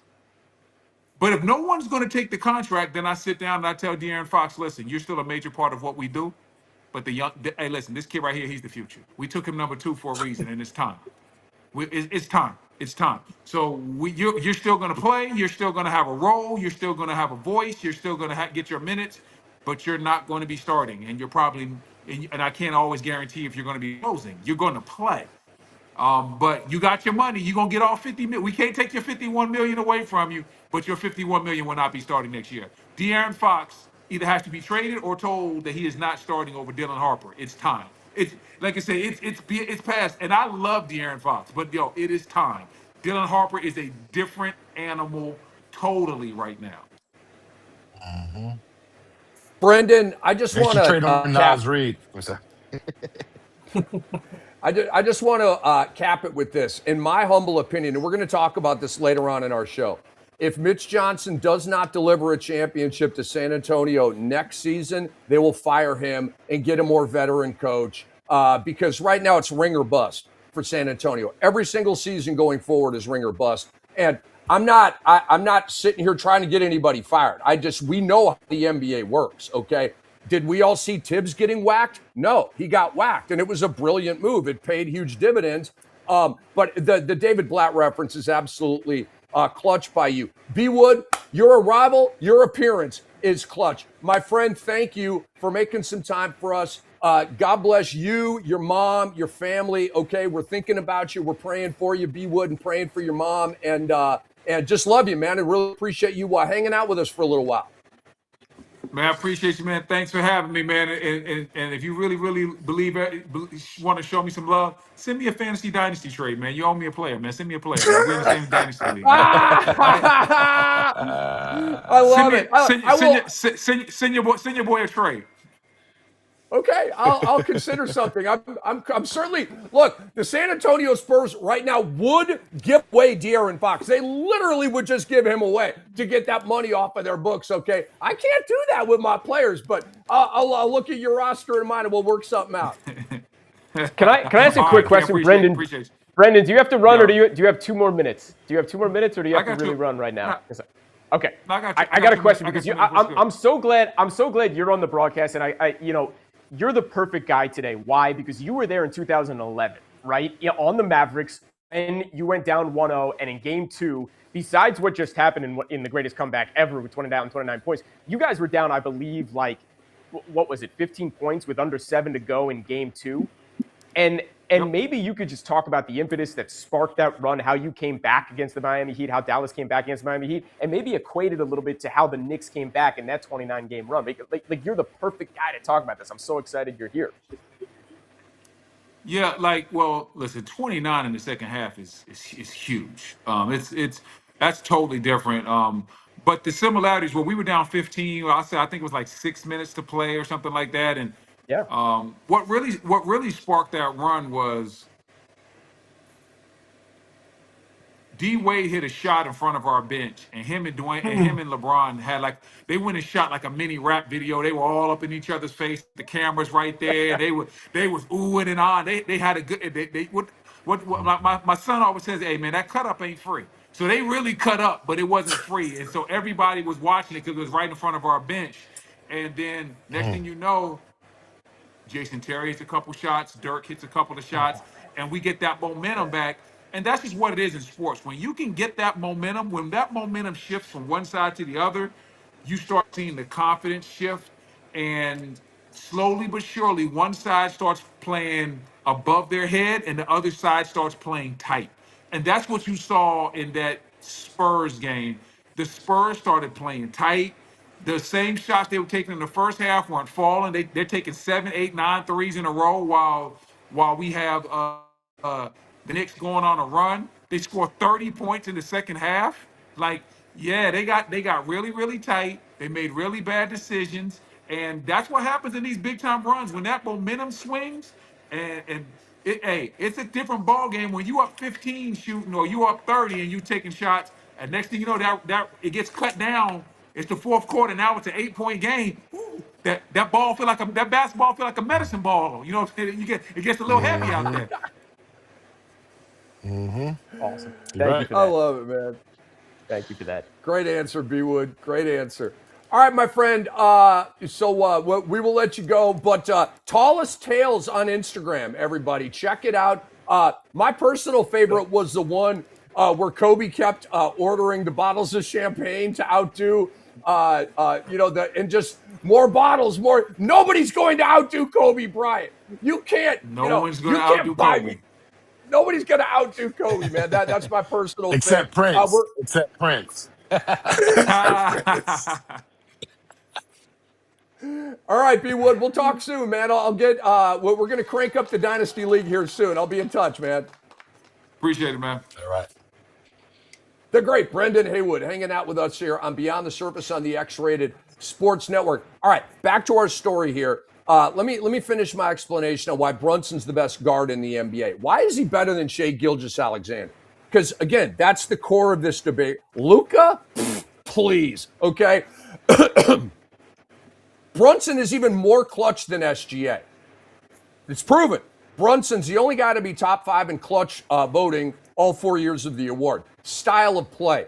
SGA falls after every shot. He has the second best whistle in the history of the NBA, second only to Victor, okay? Brunson just balls out, and he occasionally will throw his head back, and the dreads will start flying, and sometimes he just a little subtle sell, okay? It's subtle. It's not annoying. We don't call him a foul baiter or a ref manipulator. That narrative doesn't follow Brunson. He's too much of a dog for that ish, yo. I'm so over Shai falling down after every single shot. I'm so over it. Bro, you got to stop that. You got to stop that. It's not working. You didn't win the chip this year, bro. Game 5, it worked. But Tony Brothers had the whistle that night. Tweet. All right. What Brunson does is normal. It's acceptable. It's not corny and completely cringy like SGA, okay? SGA is a full-time killer. He definitely is, okay? Clutch as hell, makes a ton of huge shots. I had no problem with him winning clutch player this year. He really, all the game winners he hit. I love SGA. SGA's a stud, okay? But Brunson is even more of a full-time killer than SGA. Brunson always finds a way.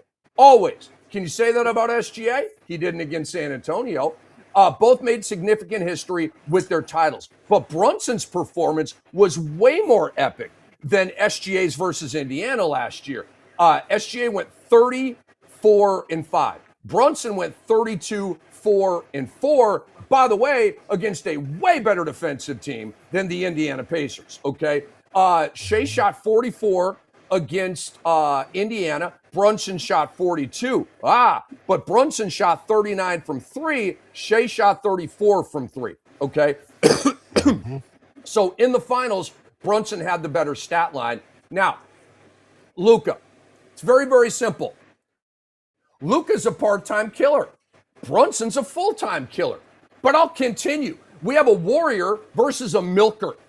You know what a milker is? I'm not talking about the guy or the girl on the farm under the cow. I'm not talking about milking a cow right now. A little squirt, and the milk comes out. That ain't what I'm talking about, homie. What I'm talking about is Luka, your boy, tricking off 2 playoff series, okay? I will never, ever forget this or stop talking about this. It's totally unacceptable. He literally bailed on his team when it mattered most. Would Brunson do that? Never, ever, okay? Luka did not even come back after 5+ weeks off during the OKC series. Bro, you can't even go out there at 60 or 70%. No, he's Luka. Too cool, too lazy, whatever. I don't know what the hell it is. Brunson would not have missed a single game with the same exact injury. I asked you guys yes, he would about have. a month ago. Yes, he would have. No, he wouldn't Yes, have. he would have. No, he would not. Dude, this guy, okay. Doc's leaving the building right now. So anyway, Brunson played through an MCL sprain, an ankle turn when he got stepped on by Cornette, and a complete dirty play by Wemby to get under him in his landing space, and it was a full turn of the ankle, okay? Played on like nothing ever happened to him. Luka would have pouted and walked to the Luka would have pouted and walked to the locker room. We never would have seen him again, okay? By the way, Brunson versus Luka. Wins matter way more than stats, Luka. Clutch gene, seriousness, ability to find a way, legit versus fraudulent, overrated versus underrated. Those are all the reasons why Brunson's better than Luka. Why is Brunson better than Ant-Man? Very simple. Part-time killer versus full-time killer. I rest my case there. Why is he better than Cade? Clutch gene, way more of a killer than Cade and more mentally tough than Cade. And I could go on. Cade Cunningham. I had to do that just once. I just had to do that just once. Nothing cracks me up more than what Doc does. Doc, give me the Dwight imitation one more time. I got to hear that. Cade Cunningham. That is what I'm talking about. And now I deserve that. But Rick, listen, in all seriousness, I hear you, man. But we saw what happened to Jalen Williams, right? He tried to come back and play on a hamstring, and he couldn't. I understand the MCL But he sprain. tried. That's all I wanted from Luka. Just try. He didn't even try. Okay. At least J-Dub tried. Brunson's not playing through a torn hamstring. I'm telling you that right now. I totally disagree. I completely disagree. That's fine. Doc and AM, would Jalen Brunson have missed even one game, one playoff game with that same injury? Yes. Sorry. Yeah, he would. I had to wait for Doc to Hamstrings. answer because he's resident XXN clinic. I'm going with the doctor. He would. I hate to say it, I but agree yes, with, a torn hamstring. He's the doctor. It's a torn hamstring, he's missing the game. He's missing the game. But Dwight, you're kind of broad brushing it a little bit. Now I do agree with Rick that he would have at least tried to come back, and that also speaks to what the Knicks expect from the players and what New York fans, and they kind of know how New York fans think. Okay. So I'll give you that. so like I'll 2 give you years that. ago, but I have a perfect example for that. But 2 years ago, you had OG Anunoby try to give it a go against the Indiana Pacers, and he only lasted one possession, and he sat back down. That was just out of respect for the fans to show that he at least tried to do it. But he didn't last the first quarter. He didn't last like a couple go backs before he had to sit down. So but we don't know. Well, They didn't tell us exactly if it's a fully torn hamstring. I don't think it is. I think it's partially torn. And they were saying they would check. He started ramping up his activity. That right there tells me that it wasn't fully torn. lies. So to me, he could at least given it a go. But because their fan base isn't as dope as ours, they don't care. Yeah. And they're entitled. They just feel like, oh, I'm a celebrity. I don't have to do this. I don't have to do that. I can look like I'm trying, but not really trying, and that's the difference. Sing it. I put out Fair a enough. tweet. I put out a. I mean, if the doctor in the house, look, my point is, all right. I mean, I got to rock with Doc here. However, Jalen Brunson would not have missed 5+ weeks with the same injury. Can we agree on that? No. Yeah, Absolutely. Okay. yeah, All right. and that's what tells me the Lakers Because they had so no so chance, so and they so were they I were they hear were thinking of the future. That's all it was. They just wanted that was I like I giving hear LeBron you his chance guys, to be the one. but hmm maybe Doncic's hamstring is fully torn.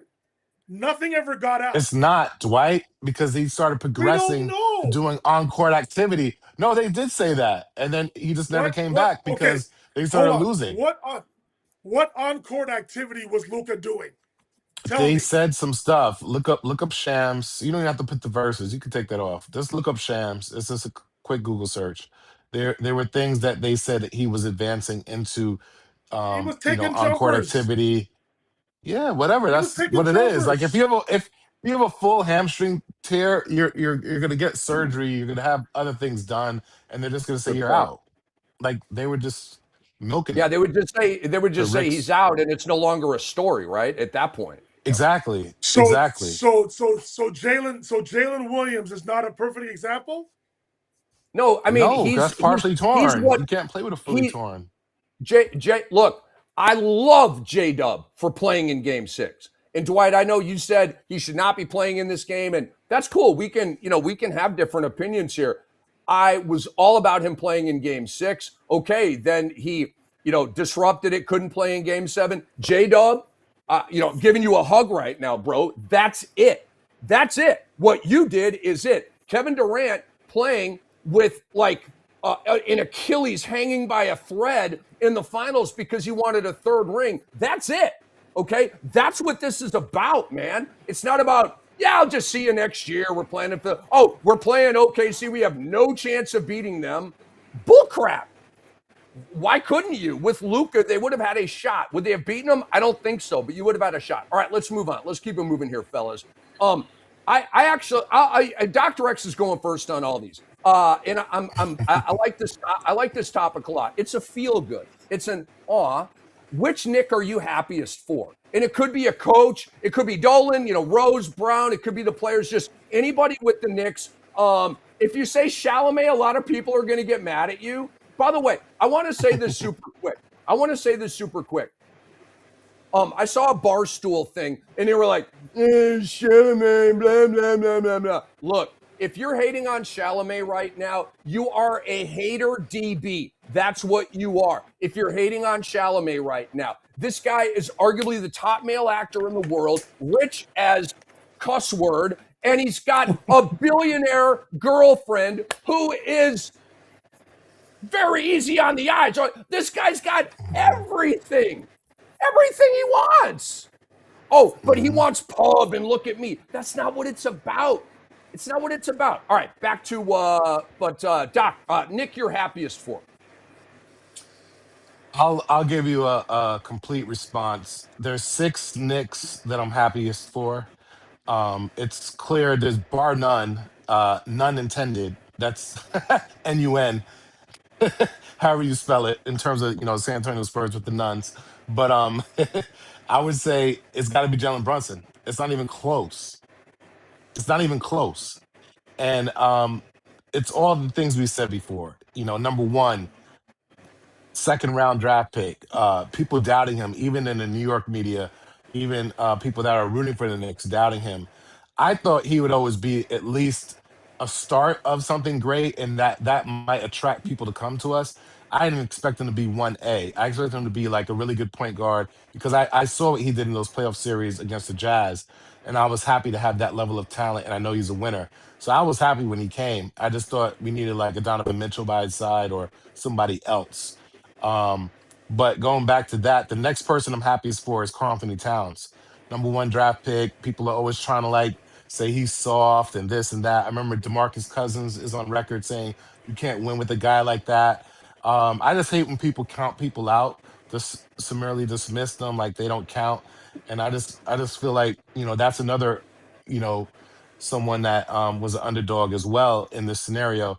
The next person up, I would say, would be Mikal Bridges, just because of the epic slump he had, and to come back from that and see it not you saw it was having an effect on him. And the minute the switch turned, I kind of saw it happening at the end of the Atlanta series, and then into the Philly series. He really got his confidence shooting way above 50% from three, which was incredible. The next person I'm happiest for would be OG Anunoby. The whole tip, that's the biggest shot ever. That's incredible right there. And for his type of personality, which is kind of muted and mitigated, I love this for him. That he can always point back to that. This kind of cemented that trade that happened with RJ Barrett. The next person I'm happiest for is Josh Hart. And the real reason is because he blew that layup. I felt bad for him because I was like, yo, you are our favorite person, but that layup is gonna live in infamy because it looked literally like Patrick Ewing is the first thing we all thought of. I was in the building when he missed it, and we were all thinking about that. And we were like, oh no, here's the beginning of the end. And I don't know who erased what happened. I think it was either Mikal Bridges or OG. Ultimately, it was OG, but I think there were some good things that happened after the miss. Um, and I was Not so happy really. for You got. Josh. Anyway, go ahead. I'm sorry. Go ahead. Yeah, I was happy for Josh for that being a race because we won the game, and the way we won it, and so Right. technically it was OG that saved him. And then lastly, I think I covered the whole starting five, but Mike Brown. I mean, year one, you win as the head coach of the New York Knicks. You are a legend. You will not be fired unless you just want to retire at this point. It had to be really bad. You have to lose the locker room. People have to start hitting on you because the town will always be behind you because of that. The only thing that took away from that, you just got to know when to shut up sometimes. And who let the dogs out? Like, come on, bro. Like it was a corniest thing, and I know you hate the word corny, Rick, but at the same time, it was slightly endearing because it's like this is an X's and O's guys. He's like the nerd on the team, and he leans into it. And that whole "who let the dogs out" it was such a dad joke, and it was all good. People. At least what I saw. His teammates had his back. The team had his back. They started singing with him, but you could tell by the look in their faces, they just didn't want him to be alone in that moment. And so that's my list right there. Everything that happened with Cleveland, him being fired, the whole Sacramento Kings thing, him being like the last choice but the best choice, and then him winning his first year in the NBA Finals with the New York Knicks. That's my list in terms of order. But Jalen Brunson is bar none above all of those people. All right. I'm going to make this quick. For me, it's Mike Brown. Well, it may not be that quick, but it's not going to be that long. Hang in there with me.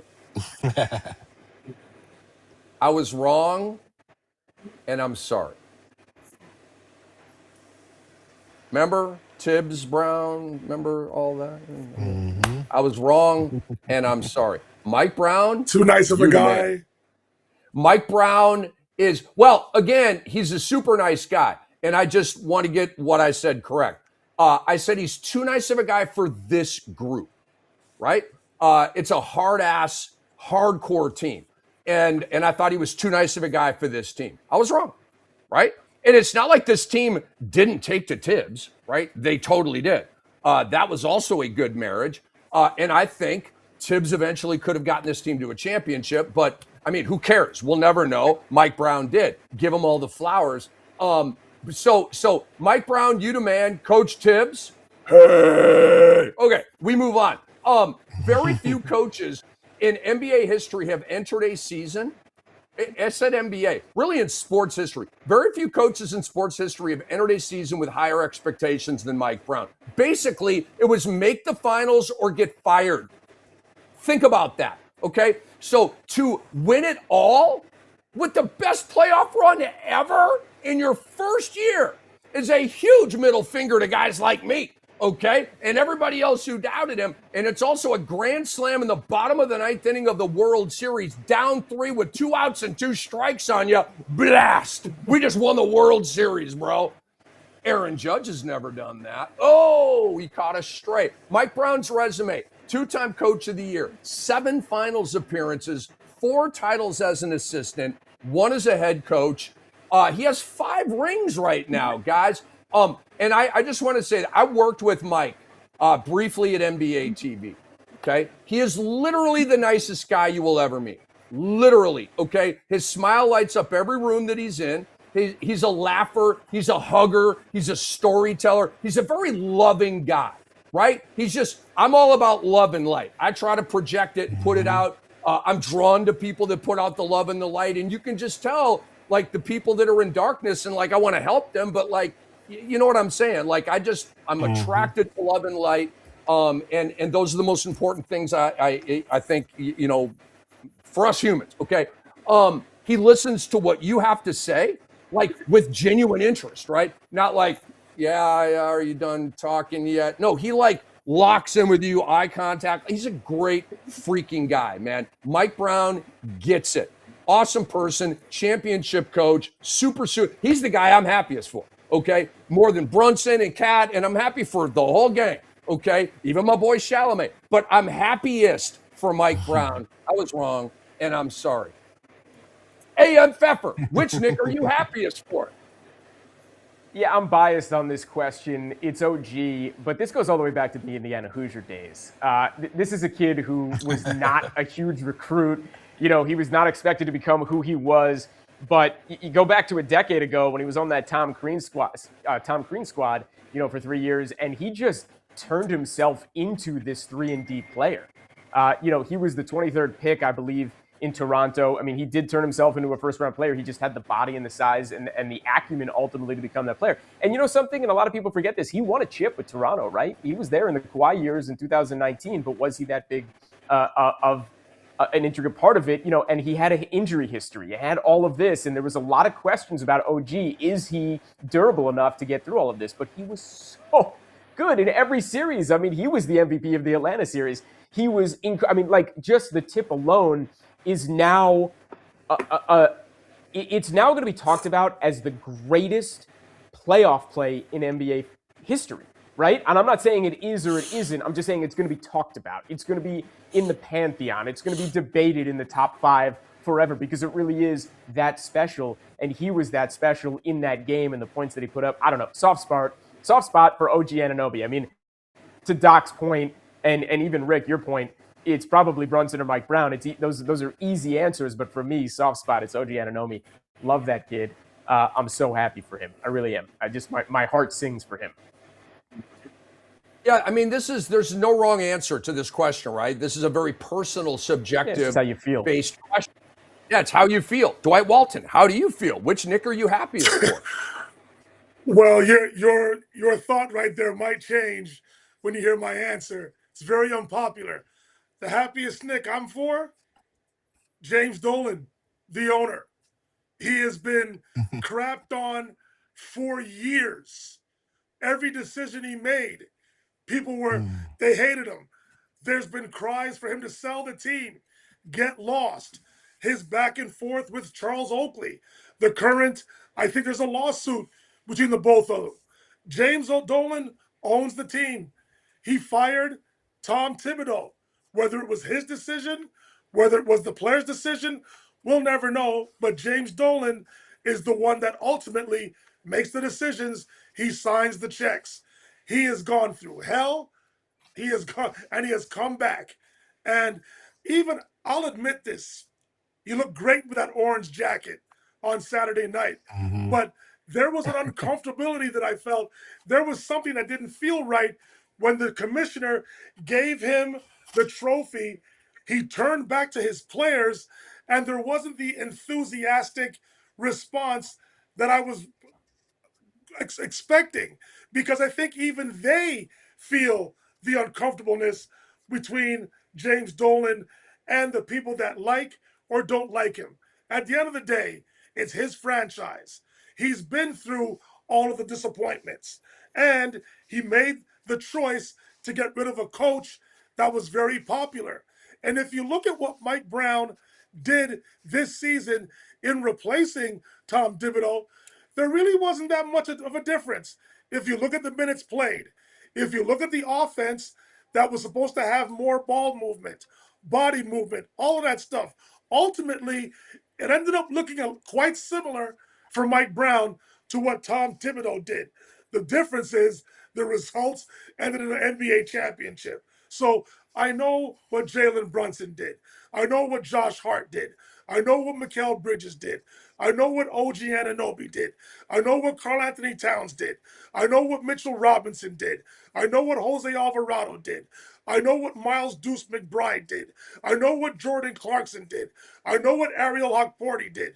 I know what all of those players did.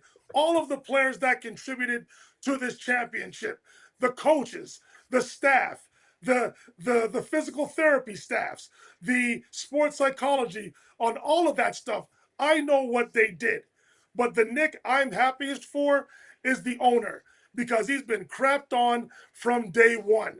And it was ultimately his decision in hiring Leon Rose and that new front office and allowing them to make the decisions that ultimately put this roster together that led to an NBA championship.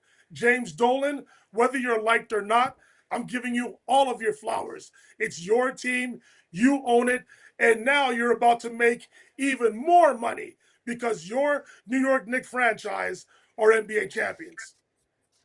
Hey, Rick, before I'm we gonna move leave with on, that. can I say something really quick? Can I say course, something go really ahead. quick? Yep, of course. Dwight, totally with it, man. Again, a subjective answer. I love that you brought up Charles Oakley, right? Wasn't allowed, not allowed at the Garden, but my man was at Game 5 in San Antonio. Did you see him in the crowd? So he got to Oh, see yeah. in person the Knicks win the champion. He looked fantastic, by the way. So that was really cool. Very happy for Charles Oakley that he got to actually see it live. That was awesome. I also want to give honorable mention to Spike Lee as a Oh Nick. yeah, of course, of If we're gonna course. joke about Timothy Chalamet, but yeah, Dwight, I'm with you with Dolan. I tried to be fair. I think I don't necessarily stick up for him, but I think he deserves a lot of credit despite all of that. He did take over in 1999 when they went to the finals that year. He also, was dealing with the injured Patrick Ewing. He brought the fans and stuff. But the thing I'm happiest about Dolan in general is that, once a Nick, always a Nick. I know the whole thing happened with Oakley, but from what I hear, it's on both sides. There's a lawsuit on both sides, and I think Uh, with Dolan, as long as there's a lawsuit, then we don't have anything to say. We can't talk. So I think hopefully the lawsuit gets squashed by both of them, and from that end, maybe they can start the conversation. I think Perk was on record by saying the only way this will probably be squashed is if someone like Jalen Brunson brings them to the table to squash it. But I felt like yesterday, I guess the lawsuit prevented that from happening. But I think when they won the championship, that was the perfect time to squash it right there. Everybody was in the building. You know, if it was me and I was Jalen Brunson, I would have squashed it right there. Just to but they're both stubborn from what I've heard.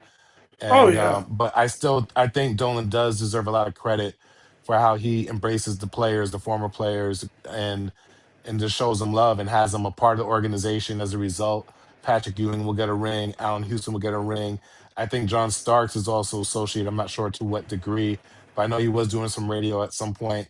Um, and so it's kind of good to see all of that, and that I'm happy about. And if I could continue here, there was one name I forgot to mention on the Knicks roster, and that was Jeremy Sohan.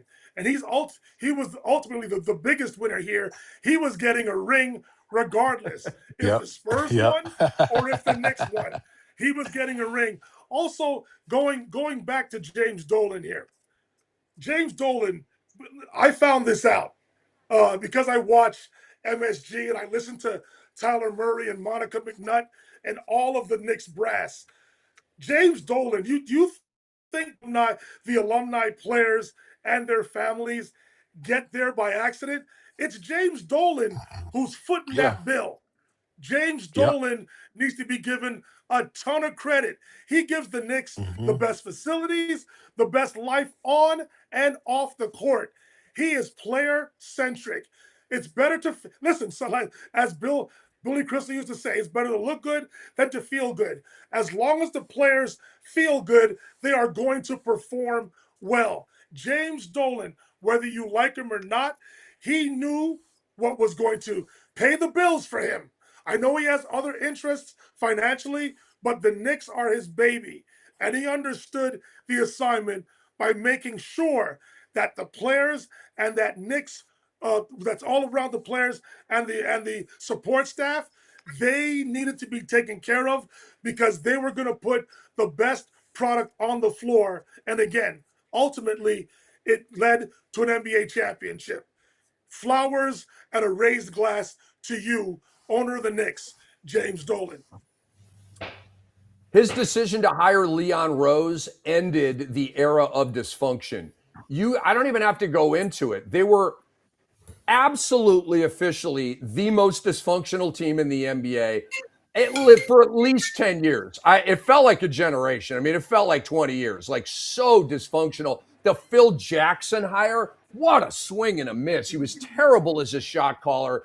You know, Frank Ntilikina, 8th overall or whatever it was, and then they put Phil out to pasture. But hiring Leon Rose is probably the best Knick decision that James Dolan has ever made because Leon Rose, everything he touches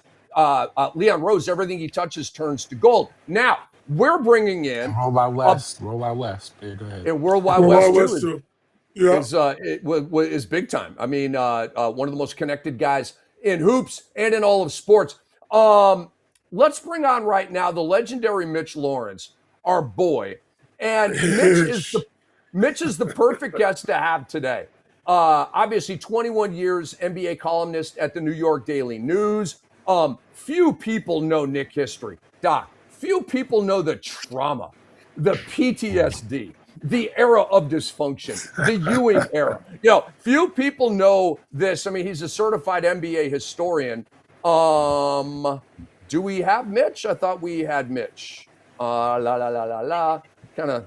Well, anyway, No, Mitch I'm is not like, here. there he is. There he is, there he is. NBA radio, 21 years on the New York Daily News. Mitch Lawrence, welcome back to Beyond the Surface on the X-Rated Sports Network, man. How are you? Great. Well, you know, I've been hearing a lot of great things about James Dolan, and just want to tell you guys, I watched after the tremendous Knick win. What a way to end the series. And he was up there on the big stage in San Antonio, a place I never thought I'd see him. And he said at one point to the Knick fans, you know, and the Knick fans were there, it was like the Garden South. He said, I don't know if you saw this, he said, "I'm sorry it took so long, but we're here." Well, the reason it took so long is because of you. How many bad moves he made over the years? Rick just told you about Phil Jackson. We don't have enough time. Yes, the Leon Rose hire, which I had questions about. You know, Leon Rose was a big guy at CAA, and he represented, you know, Carmelo Anthony, and he had all kinds of clients. He never ran a team. He never built a team. So, of course, why would I think this would work? But boy, oh boy, he did some job without ever giving a press conference, by the way. He still hasn't given a press conference for New York. But, you know, it starts at the top. And, yeah, before Leon, and Leon hired Tom Thibodeau, the Knicks were a mess for year after year. Guys, I remember the Isaiah Thomas years when Jim Dolan and Isaiah Thomas and Stephon Marbury landed in court in a sexual harassment lawsuit that cost Jim Dolan $11 or $12 million. And David Stern finally rode herd on Jim Dolan and said, "You have got to get rid of Isaiah Thomas," which he really didn't do. He was a shadow government on the side. but you need to hire somebody who I'm going to recommend, and the hire was Donnie Walsh. Now, people hated Donnie Walsh. Well, Donnie Walsh, what he did was he pushed the boulder up the hill to get the Knicks within cap room to try to get LeBron James. Of course, it didn't work out. They had to get Amari Stoudemire. But the Knicks Rick used the word dysfunction. I could think of a bunch of different other words to describe the Jim Dolan. And by the way, in 99, yeah, he was there. It was his team. Dave Checketts was still running the show. He ran Dave Checketts out in 01. So Dolan, I'm not giving him credit for 99. That's a Dave Checketts. And Dave Checketts was there throughout the 90s because he was the big basketball guy above everybody else. But, he had to force Dave Checketts out because Jim Dolan said, I can run a basketball team. And, man, it was year after year of just crazy, crazy jive. And I wrote all about it. And Dolan, there was a point, guys, where Dolan stopped inviting me to his press conferences because all I was doing was killing him.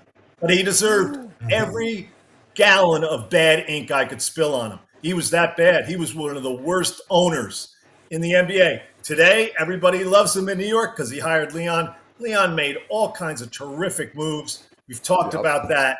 And I'm telling you what. Now, is this the greatest Knick team ever? Well, I was around in 1970, gentlemen. I don't think anybody else was. Let me tell you something. The Knicks made a run in 1970 that puts this run, not numerically, not in terms of being 16-3. I'm talking about the quality of opponent. Puts this run to shame. This team went through, you saw it, Atlanta. There ain't no future Hall of Famers on that team that I see.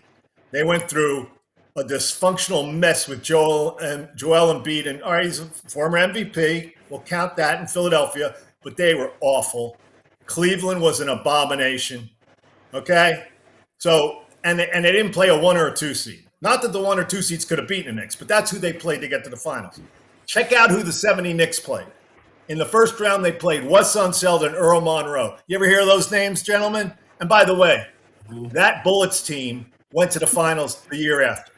So they were on the cusp. In the second round, they played the Bucks, Kareem Abdul-Jabbar. They didn't have Oscar Robertson. They were still a very good team. Beat them in 5 games. And then they took care of Elgin Baylor, Jerry West, and Will Chamberlain in the finals with Willis Reed, the MVP. Let me tell you something, guys. That team won more games than this Knick team because this Knick team only won 53 games. That Knick team won 60 games. First time ever in franchise history. That's a greater run. Now, I know this team went 16-3, 13 straight wins, 9 straight road wins. I know that. The numbers are there. I'm just telling you, quality of opponent. I listed about 5 or 6 guys who are immortals and icons in the NBA, who the Knicks went through to get that first title. And let's not forget, Willis Reed. All people talk about is Willis Reed, limping onto the court.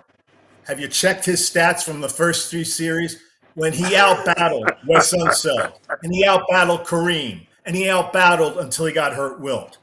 Willis Reed was the dude. He was the man. It was him first, Walt Frazier second. And until OG Anunoby's game, we hadn't seen a Knick play in a big-time game like that since Walt Frazier, Game 7, 36 points, 19 assists, 7 rebounds, 5 steals, shot 12 of 17 from the floor, 12 of 12 from the line. Could do no wrong. But today, Jalen Brunson walks on water. We know that, right? That's all I can tell you. What a great team. What a great series. I just don't want people to think that, this is the greatest Knick team. Guys, for those of us who watched the 1970, they got an argument still. This ain't over. Now, if Jalen Brunson wins 2 titles, call me back. Oh, we will. Mitch, I talked to Mitch on the phone briefly yesterday. How's that for an opening salvo, by the way? I was just going to say, my man had a monologue prepared for us like Jimmy Fallon. Might as well stop now. This is unbelievable. I love All right, so Mitch, I want to just keep you talking here. We had a great debate earlier in the show. Is Jalen Brunson the best Knick ever? Woo. Well, I'm going to put him third right now. Willis is first, still in my. He's the only Knick who won an MVP. And I told you what he did against those three immortals, okay? People don't talk about Willis enough. Walt is still second in my mind because Walt Frazier, to do what he put up, well, I just talked about his Game 7. Who had a better Game 7 in their lives? I think it's the greatest Game 7 of a finals. I'm not talking about just the play. I'm talking about an NBA finals. And remember, we didn't have Willis Reed that day. It fell upon him. It's like, the thing I loved about Brunson the other night, the Knicks couldn't hit anything except, Bridges had a decent game. But the rest of the Knicks shot like 24% from the field. And the Spurs, mind-bogglingly enough, didn't take the ball out of Jason Brunson's hands and double team him.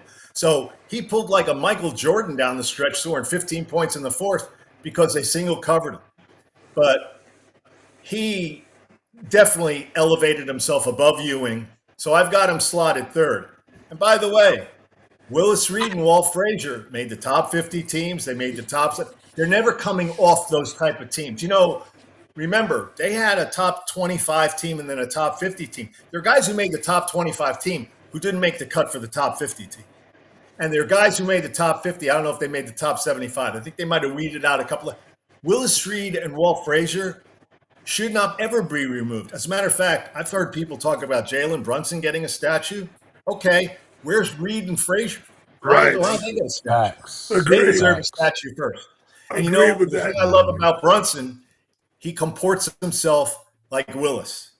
Willis Reed was a tough hombre, and he didn't take crap off anybody, and he didn't back down anybody.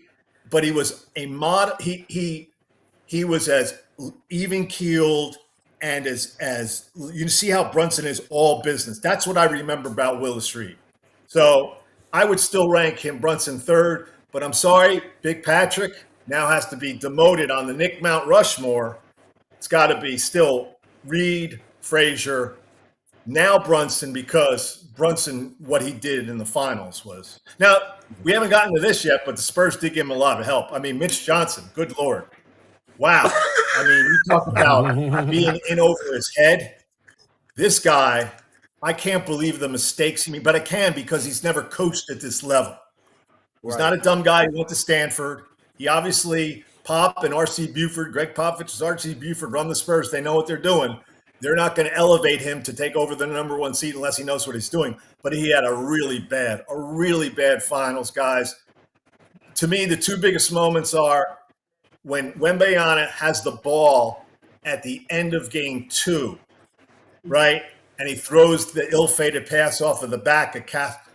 He could have called a timeout there, and the worst you're going to do is get to overtime. He didn't do that. And then, obviously, game 4, which is, I'm not going to blame Mitch for the remarkably idiotic play by De'Aaron Fox taking that layup up when all he should have done was try to dribble out the clock and get fouled. We all know that was a boneheaded play. You can't do that. The biggest thing is the next play when the Knicks inbound before the OG shot. I'd like to go in. If anybody has a tape of the conversation in the huddle, why is Victor Wembanyama covering Jalen Brunson 40 feet from the basket? Why don't they cover the inbounds pass? In that situation, you have to cover the inbounds pass with a big. You have Victor back with Karl Anthony Towns near the basket. You have Castle on Brunson. And what you try to do on the inbounds is make them throw the ball back. Force Brunson back, and it's even better if you could have somebody else, the inbounder, have to throw to somebody because Brunson's too far back, and now you got to throw the ball to somebody else, then all these things. You talk to people around the league, Rick. I've talked to people the last couple of days.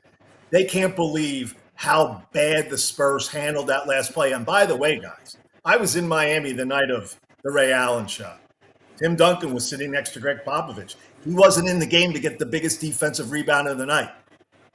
Okay, I wasn't there, but I saw the Derek Fisher shot, not a finals, but a Western Conference Finals, where Derek Fisher, right, made that big shot, and they didn't cover the inbounds, just like here.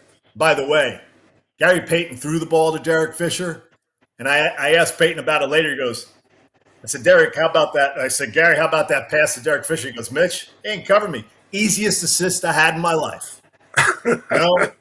Always remember, cover the inbounds.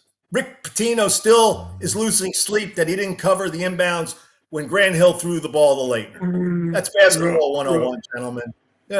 So anyway, Mitch had a terrible, I'm not saying he should be fired, but I'm going to tell you this.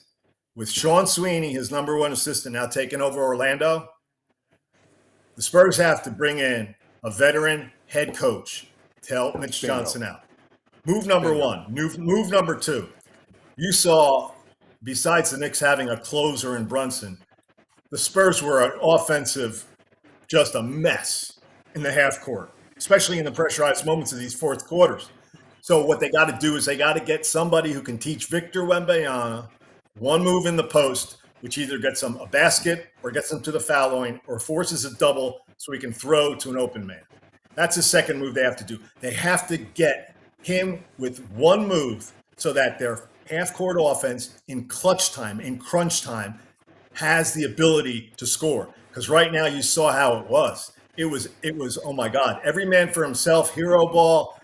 Dylan Harper misses a layup. De'Aaron Fox, another bad three. I mean, guys, I'm sitting there going, the Knicks ain't losing to this team because Brunson is pulling a Michael Jordan at the other end, and they're not doubling him. So Spurs have two moves. They've got to bring in an assistant coach who's been there, who's been a former head coach. Maybe it's Avery Johnson. He's got Spurs connections, right? He's played for the Spurs. He's been a head coach. I don't know who it's going to be. They have to do that, but they have to get Victor because Victor doesn't really have, this, he's soft. He doesn't have that one move, which is like a go-to move, a sky hook, a little jump. I mean, he looks pretty unstoppable, but that's what they have to do in the offseason. Yep. So, Mitch, I just want to interject a little Sirius XM NBA radio humor here. Mitch and Frank Isola say a little thing called I was there when they talk about some of these old-timey games, right? So the Ray Allen shot against San Antonio, I was there. The Derek Fisher shot with 0.4 seconds left, I was there. And so shout out to Frank Isola, by the way. By the way, Victor does not have a hook shot.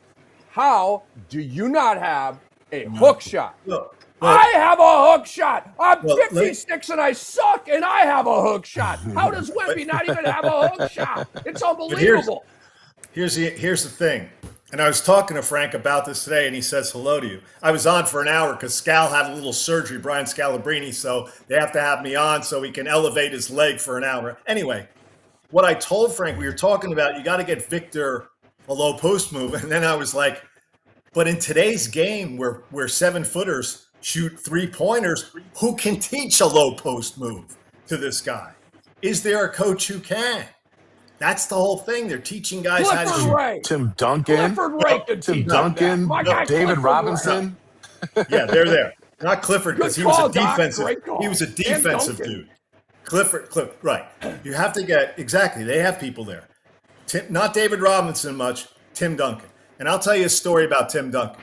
1999.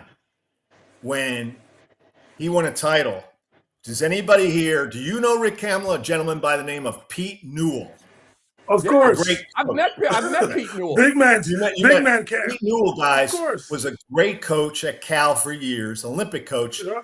And he was a guy who, after his coaching days, opened up a big man camp. Yeah. And he used to have big men in to teach them moves. And guys like Bill Walton, Kareem Abdul-Jabbar, would go, and even if they were struggling or if they had questions, they would go see Pete Newell. So during the '99 finals, the Knicks are totally undermanned. Larry Johnson's on one leg, Patrick Ewing's not playing, but Tim Duncan is dominating to the tune of like 28 points and 14 rebounds a game, 46 minutes a game. He only got 12 fouls the whole series because the Knicks couldn't put any pressure on him. I called Pete Newell up, and I said to Pete Newell, well, I want to talk to you about Tim Duncan. How can you help him? And there was a pause, and he goes, I can't help him.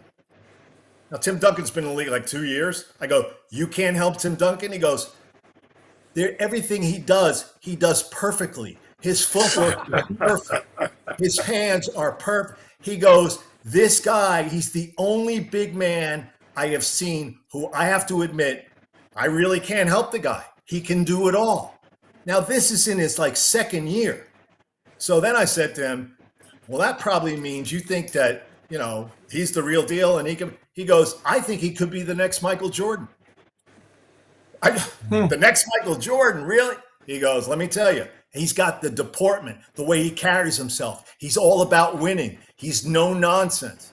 You know, when you walked in the Spurs locker room, guys, there was no music. Do you know why? He didn't allow it. He called the shots. He was the dude. And that was later in his career. But that's what the great Pete Newell told me. So once, you know, yes, if they want to have Victor, boy, I should have thought of that. If they want to get Victor a shot in the post, just the big fundamental, right? Tim Duncan, he's the guy. And you see him on the, he goes to games occasionally. Who knows what he's doing? He looks good.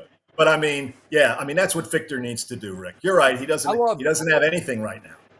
You know, I love the dreads. I love the dreads on Tim Duncan, the great Mitch Lawrence with some phenomenal storytelling. Dr. X, come on in here. Well, Mitch, trying to think. So are you a fan of any team, or you just you don't really have any? I was a Knick fan when I was growing up. Okay, and let me so you're tell still you a Knick fan. You can claim it. It's no, okay. I'm not. I stopped being a Knick fan when I went into the bit. You know, basically knowing I was going into being a sports writer, where you really can't be a fan. Although a lot of people in the media today are fans. I know there's somebody. I heard that there were some journalists, okay, who went in and had their picture taken with the trophy, which is ridiculous. You know, that to me. But today's media guys, like. I'll give you an example of how soft the media is. I don't think anybody yet has asked Mitch Johnson about the late game defense that we talked about earlier with the Brunson play leading to OG. I don't think that was even raised at the press conference. Why did you have Victor here? Why didn't you guard the inbound? You know, that's not like the media doesn't do that now. So, I'm not a fan. But I will point out this. When I was a fan back in 70 and 73 when the Knicks won their titles, if you're asking me how the parades were, I'll tell you, the Knicks didn't have any parades back then. How about that? Mm-hmm. The Knicks didn't have, this will be coming up on Thursday, the first time they've had a parade. Parades back then, now the Mets had a parade, but the Jets didn't have a parade when they won the Super Bowl. Parades were different back then. They were like, the idea of having a parade was for like a big time international figure would come to New York. Or an astronaut like John Glenn, right? First guy in space. But like, can you believe the Knicks didn't have a parade in New York in 70 and 73? So this will be the first one. And I'm telling you, a lot of media should get on the floats. They should have a media bus of all their big supporters because the media is rooting them on. But I was never like that. And by the way, if I was a Knicks fan during those years I talked about earlier with Dolan, I would have gone crazy because the Knicks were just the embarrassment of the league. And I want to tell you, when Isaiah ran the Knicks into the ground and they finally had to get rid of him, it was an embarrassment for Knicks fans, but for the league office, because the league office, that's in their backyard. You think David Stern liked all that dysfunction and all the crap that was going on with Jim Dolan? He hated it. He hated it. Let me it took a long time for Dolan. So are you a fan of the right people? And, you know, Dolan meddled and he hired the wrong people. Do you know Phil Jackson approached him at a party and talked about, I could advise you on what to do for $2 million a year. That was the figure thrown around. And Dolan goes out and gives him a 5-year, $60 million contract to run the team. Mitch. You don't want to do that. He just wanted to be an advisor. And as it turns out, it was an awful move because it cost Jim Dolan $60 million and it wasted the Knicks. Again, they were just on this treadmill of not even mediocrity, of just total shit. So great. Okay. They're out of it now. And hopefully, like Jim Dolan said, hopefully we'll be back, whatever I'm going to paraphrase on the podium where he said, hopefully it won't take this long again, like another 53 years, because man, it's been brutal. And guys, let me point out something. He's had the Knicks and the Rangers. Is my mic on mute? 25, 26 years. He shows them. He's got to 2 finals, one in hockey and one in the NBA. He's got 1 title. Got it. Yeah, So that ain't good. are you a fan? Are you a fan of Wemby not shaking hands? Uh, And wait, wait, wait, wait, I'm not. wait, wait, wait. But Before you start, can yeah, you give me examples, seeing that you've seen so many finals being won, and yeah, even back to the '70s? Can you give me yeah. examples of what they did after games back I then? don't Like remember what handshakes. was the standard? I don't Okay. remember hand. So when did you start seeing the handshakes? When did you start seeing the Well, handshake? but here's the thing. Back in the 70s and 80s and 90s, it's only been in the last. Rick Hamlin might be able to help me out on this. For the longest time, the winning team just ran off the court to go celebrate in the locker room because that's where Because of the the trophy was crowd given out. control. The NBA didn't have the big stage on the floor until I don't remember, Rick. Do you remember when they started that on the floor? I seem to remember it was after the Lakers three in 0, 1, and 2. I remember going in the locker room there. I don't know when it started, but let me tell you, when Magic Johnson and Larry Bird were competing in the 80s and Michael Jordan was winning in the 90s, there was no center court ceremony. You ran to the locker room. So nobody bothered shaking hands because the visitors want to get the hell off the floor and start drinking champagne. And the losers just want to get the hell out of there and either get the plane home or go, drown their sorrows. So there was no. Now, I will tell you this. I talked to Larry Bird, and Larry is a phenomenal guy because he doesn't sugarcoat anything. And I asked him specifically about handshakes. And he told me, nope, never going to shake anybody's hand. Never. And he never did. That's just the way he rolled because everybody for him was his competitor, the guy he wanted to kill. And a lot of guys in those times, guys, had that same mentality. They weren't going to shake hands. The only time they were going to raise their hands was to do this, fisticuffs. That's it. They weren't going to be shaking hands. So Larry Bird is one of those old school guys. So what Wemby did, I know a lot of people are having problems with it. I really don't.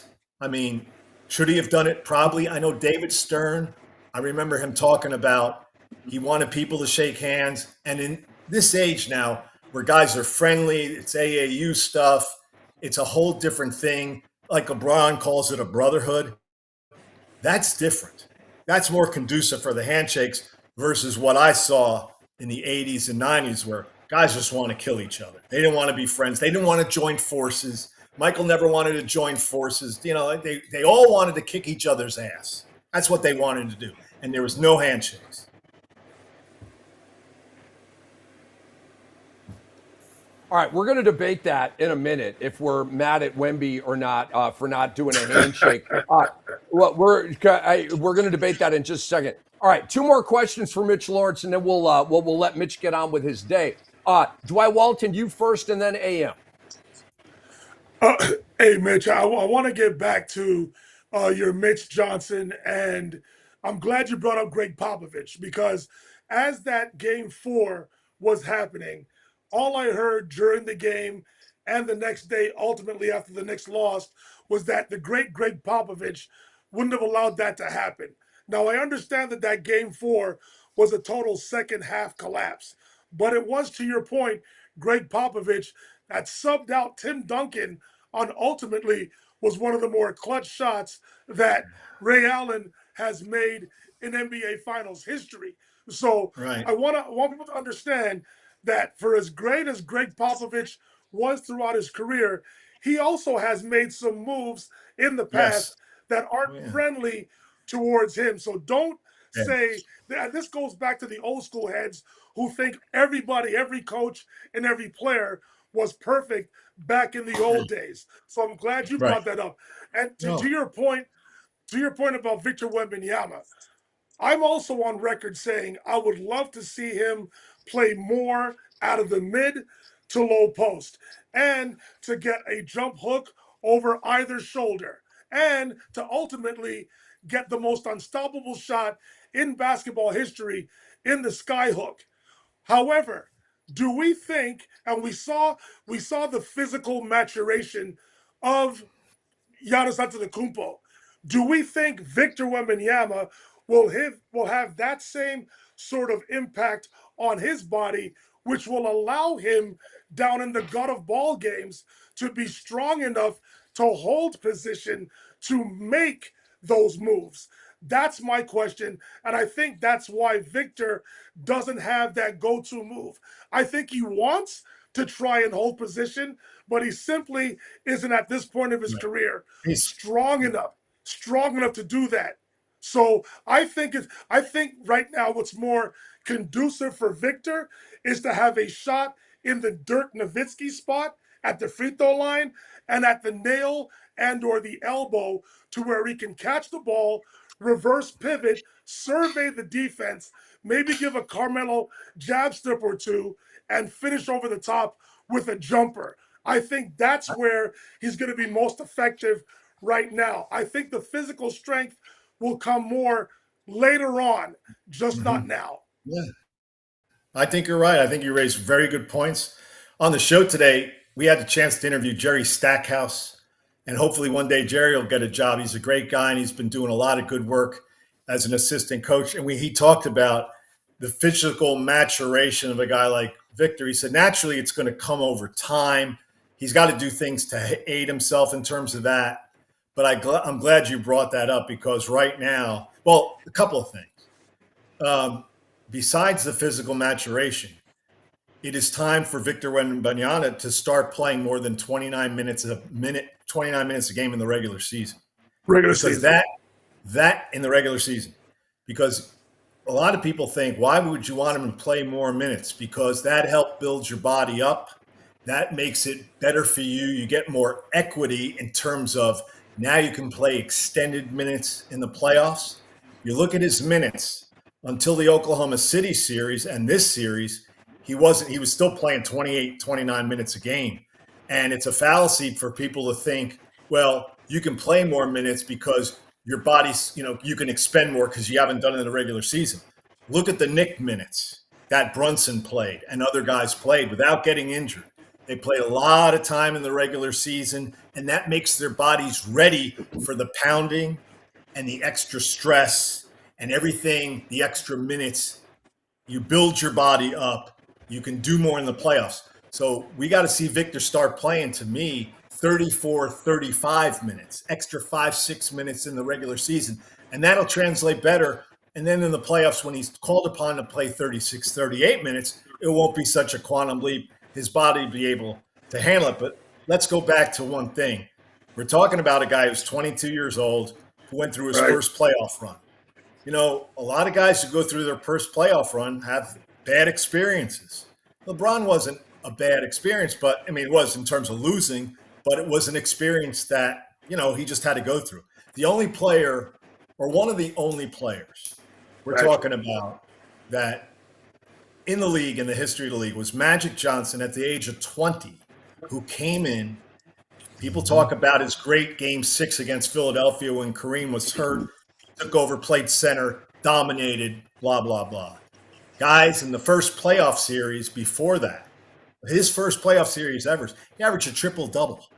Who walks into the NBA and averages a triple-double as a 20-year-old, only a few months removed from like an NCAA title? But Magic is the outlier of outliers. That's why I consider him on my Mount Rushmore, because he's that type of player, besides being a 6'9" guard. So, yeah, that's a good point, and we'll see what he does. AM, come on in here. All right, Mitch, good to see you again.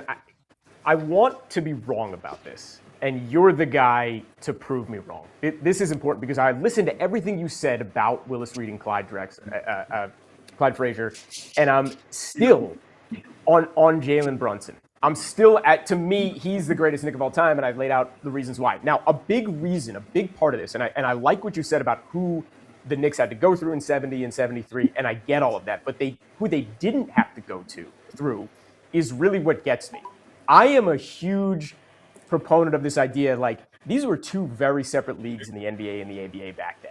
And I need you to prove me wrong about this, because when I think about 1970 and I'm like, hey, Rick Barry wasn't in the league, and Spencer Hayward wasn't in the league, and Mel Daniels wasn't in the league, and then you jump forward to 73 and I'm like, Artis Gilmore Dr. J, Billy Cunningham. These are real big names in the NBA. These were two separate leagues. And I hear what you're saying about the Knicks and who they had to go through and the divisiveness on Philadelphia, and Atlanta doesn't have a future Hall of Famer, but maybe Jalen Johnson is one.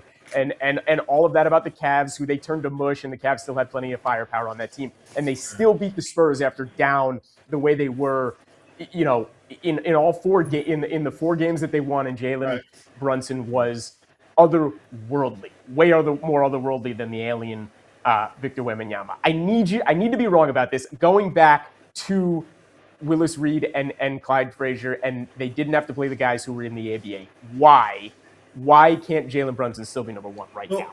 Well, let me ask you a question. Who was the center in the ABA who was better than Wes Unseld or Kareem or Will? Willis Reed didn't have to play. In 1970, no, I'm not going to argue. I mean, don't tell me Mel Daniels. No, I'm not going to say. Don't tell me Zelmo Beatty. I saw those guys. I won't say it's those Zelmo guys. Beatty.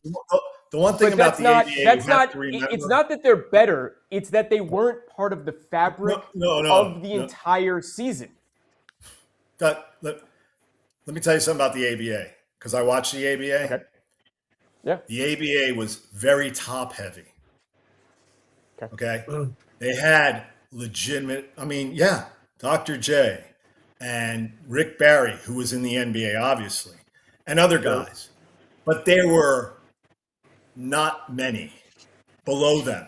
The quality from the first tier of all ABA players down, that's where the problem was. They didn't have that quality of depth.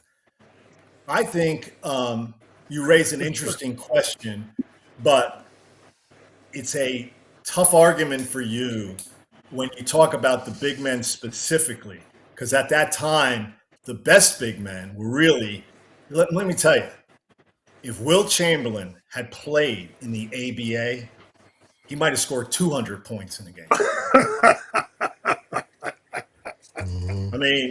I mean, Wes Unseld my argument isn't that it's. Remember? Wait, do you know that Wes Unseld? My argument is not that the ABA. Do you remember? Wait.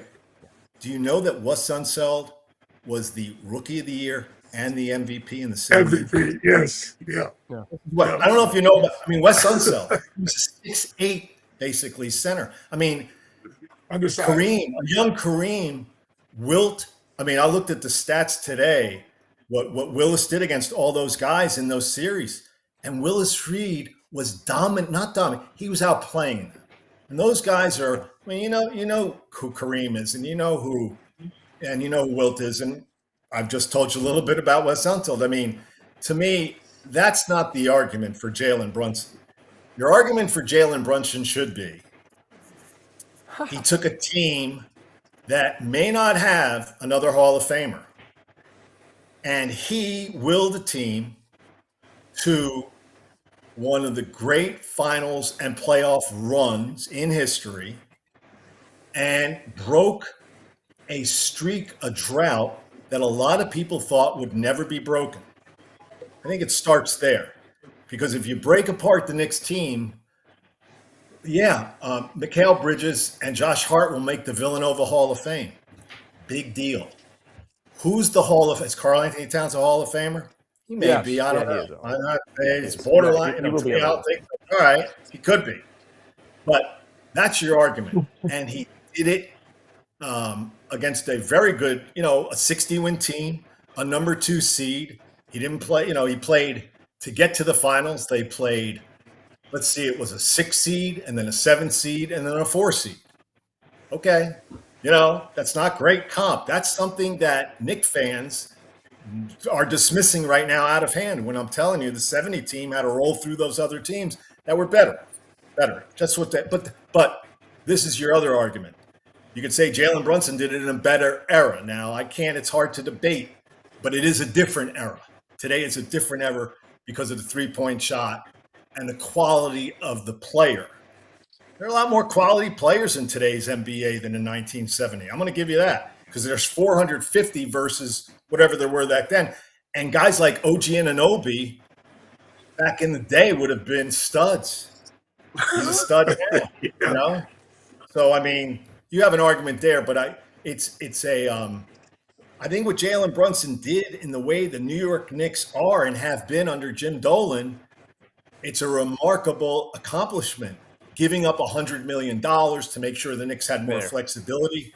I'll There tell you it the is. big loser. The big loser in this finals was the Dallas Mavericks because they let Mark Cuban let Jalen Brunson go. He could have gotten him for $15 million a year. And by the way, Porzingis, they traded away. Both those guys have rings, and we know what they did with Luka. But I'm here in the DFW area, and I'm telling you, there are a lot of people here who are pissed at Mark Cuban. Of course, he didn't have anything with the Luka. He had nothing to do with the Luka trade, but he had a lot to do with them not re-signing Jalen Brunson. And who knows? Jalen Brunson might have gone to New York anyway. But the fact of the matter is, the Mavericks should have done more if they could have. They had to keep that guy because we saw flashes. I'm not going to tell you I saw this in Jalen Brunson in Dallas, but he was a very good player in some playoff games where they didn't have Luka. So that's a mistake on their part. And here's a guy who they had the wherewithal to draft in the second round when other teams let him go. A lot of teams messed that up. But it's sad. It's a sad day in Dallas when they're looking at Jalen Brunson hoisting the MVP of the finals. Mitch And Lawrence, Mark Cuban also man. let Steve Nash go. There you go. Another Yeah, one. he did. I mean, I'm telling you, Mark Cuban's legacy down here, wow, taking a big hit these days. And he sold to people who, of course, traded, Luke. So, yeah, bad for Mark. But the Brunson thing, Brunson has been that's your argument. Jalen Brunson comes out of nowhere. Nobody thought he'd be this good. His old man didn't think he'd be this good. Yeah, agreed. So it's a great story. Great story. It is a great story. Mitch, great storytelling by you. You the man. I mean, we all got so much smarter about the 70 team, right? You taking us back into Yes. that. Mitch, you the man. You're my boy, man. And shout out to Frank Isola. Say hi back to him when you get the opportunity. But Mitch, we'll be in touch, man. Great job, and we really appreciate you joining us today. I love being on with you guys. You ask, it's great conversation, great talk. Always a pleasure. And I'll tell you what, I really never thought I'd be on here talking about a Knick championship, but what a playoff run. My God. Let's go. Right? Enjoy the parade if anybody's in New York. Talk to you later. Yeah, I'm in New York. Oh, go. You got to get there. Good. Have fun. Mitch, See you thank guys. you, man. Thanks, Rick. Thank you. Peace. All right, Dr. X, I want to get you. Where'd he go? Where'd he go? All right. Well, we won't start with him, but let's get into this. I know Doc is he wants us to dive into this, and I want us to dive into. See the Wemby controversy right there. All right, Dwight Walton, you go first on this one, dude. Are you mad at Wemby for not shaking Brunson's hand or dapping up a couple of the Knicks on his way out? Are you mad at Wemby? Should he have stuck around and congratulated the Knicks and done all that? I'm not mad at Victor Wembanyama. I'm disappointed, or if you want to call it mad, at the hypocrisy. It's crazy how we talk about how it's become way too friendly in this AAU era about all the players being buddy, all of this. It's just what I'm starting to find out, or what I'm starting is that Victor Wembanyama is going through the exact same thing that LeBron James had to go through before he became a champion. Victor Wembanyama, after Game 7 against the Oklahoma City Thunder, was walking on air, walking on water. Best player in basketball. And I will stick with that moniker for him. But now, all I'm seeing, I get barraged with texts, private messages on Instagram, private messages on Messenger, Facebook, whatever platform, private text messages telling me that Victor Wembanyama is overrated. Victor Wembanyama is annoying. Victor Wembanyama is a whiner. He's the dirtiest player in the NBA. He's entitled. I had a list over the weekend saying he's so used to kissing his ass that he feels like he's above everybody. This, that, and the third. I've heard everything. Listen, we could talk about whether it was unsportsmanlike or not in terms of him not shaking the hands. What that tells me is that he's one hell of a competitor and he doesn't like to lose. He despises losing. Yes, should you suppress your emotions as soon as the game is over and humble yourself and congratulate your opponent? Sure. It's easy for us to say that. Then it's also easy for us to be critical and to talk about a 22-year-old who should say this, should say that. He never acknowledged the Knicks, never gave them their flowers. All of this stuff. He's an easy target right now. But all of us have to remind ourselves, how were we when we were 22 years old? We didn't have a microphone in front of our faces all the time. We didn't have a microphone 2 seconds after a win or a defeat, having to deal with all of that. We're expecting a young man to be able to process everything right in front of him, right? This is why I'm born in a hockey country. I'm in what I call the Mecca of hockey here in Montreal, Quebec, Canada.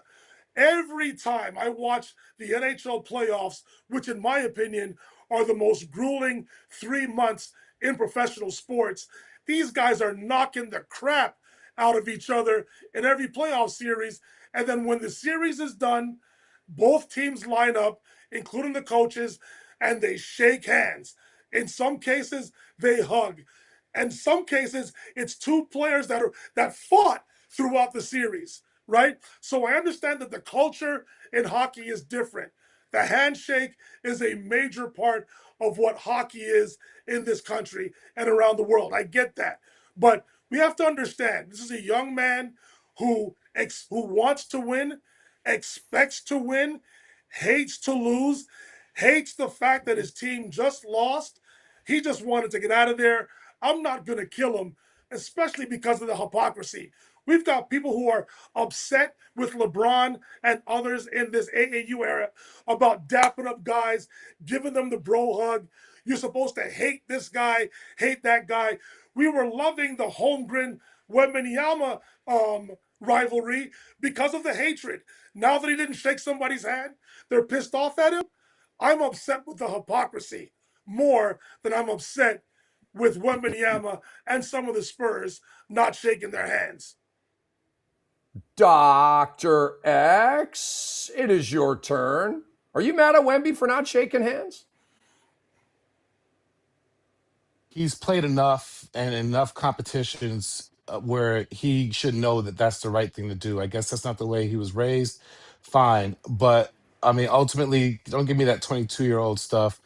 You're a pro, potential face of the league, potential generational talent, potential all these things. Because in my opinion, he's not there yet.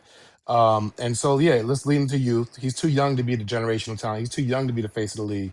He's too young to be, you know, the greatest player in the world. So that's where I am if you guys are saying that. Let's lean into the age with everything. But ultimately, that was, you know, Rick, you say you like to lead with love and light.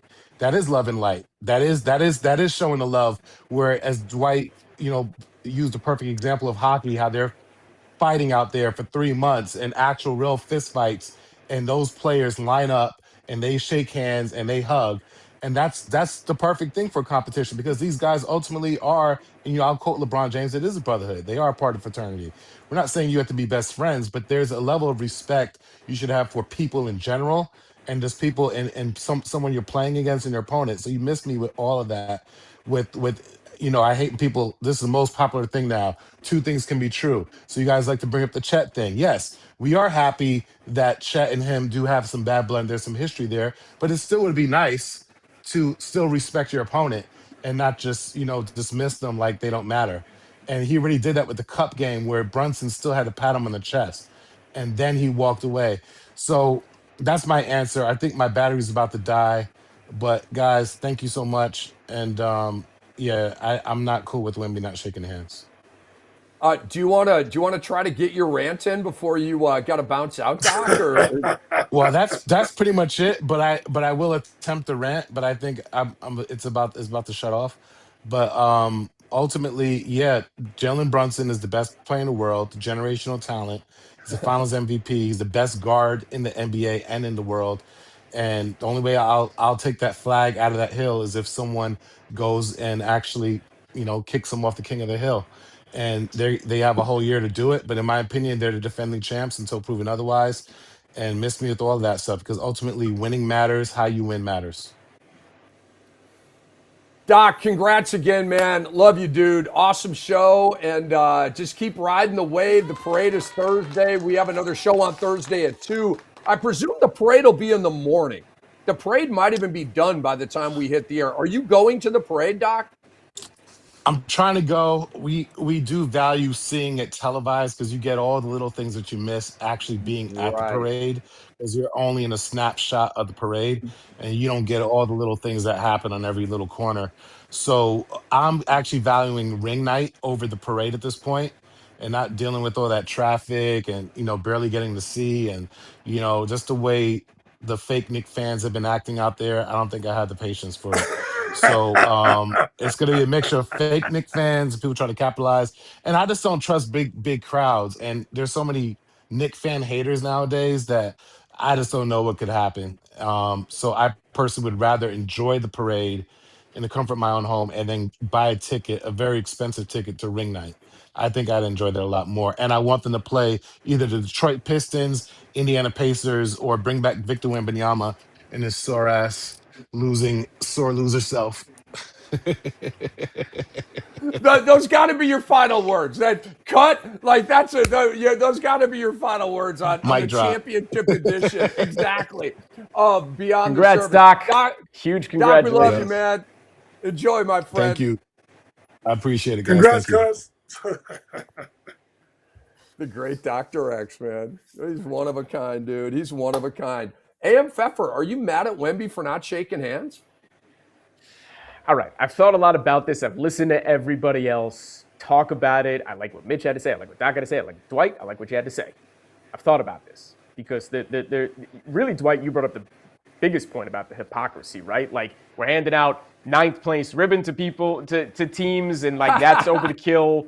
And then there's the other side of it, like, no, but you got to be nice and you got to shake hands and respect your opponent. And here's where I'm coming with it. I think I'm coming from a little bit different angle.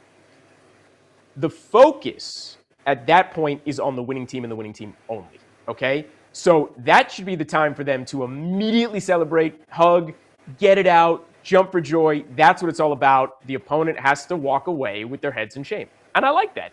Go to the locker room. Now, having said that, you, as the opposing team at that point, need to get on the camera because this is the age we live in and immediately give the respect to the other team and say, great job, you were awesome. That's the handshake. That's the handshake that I want to see.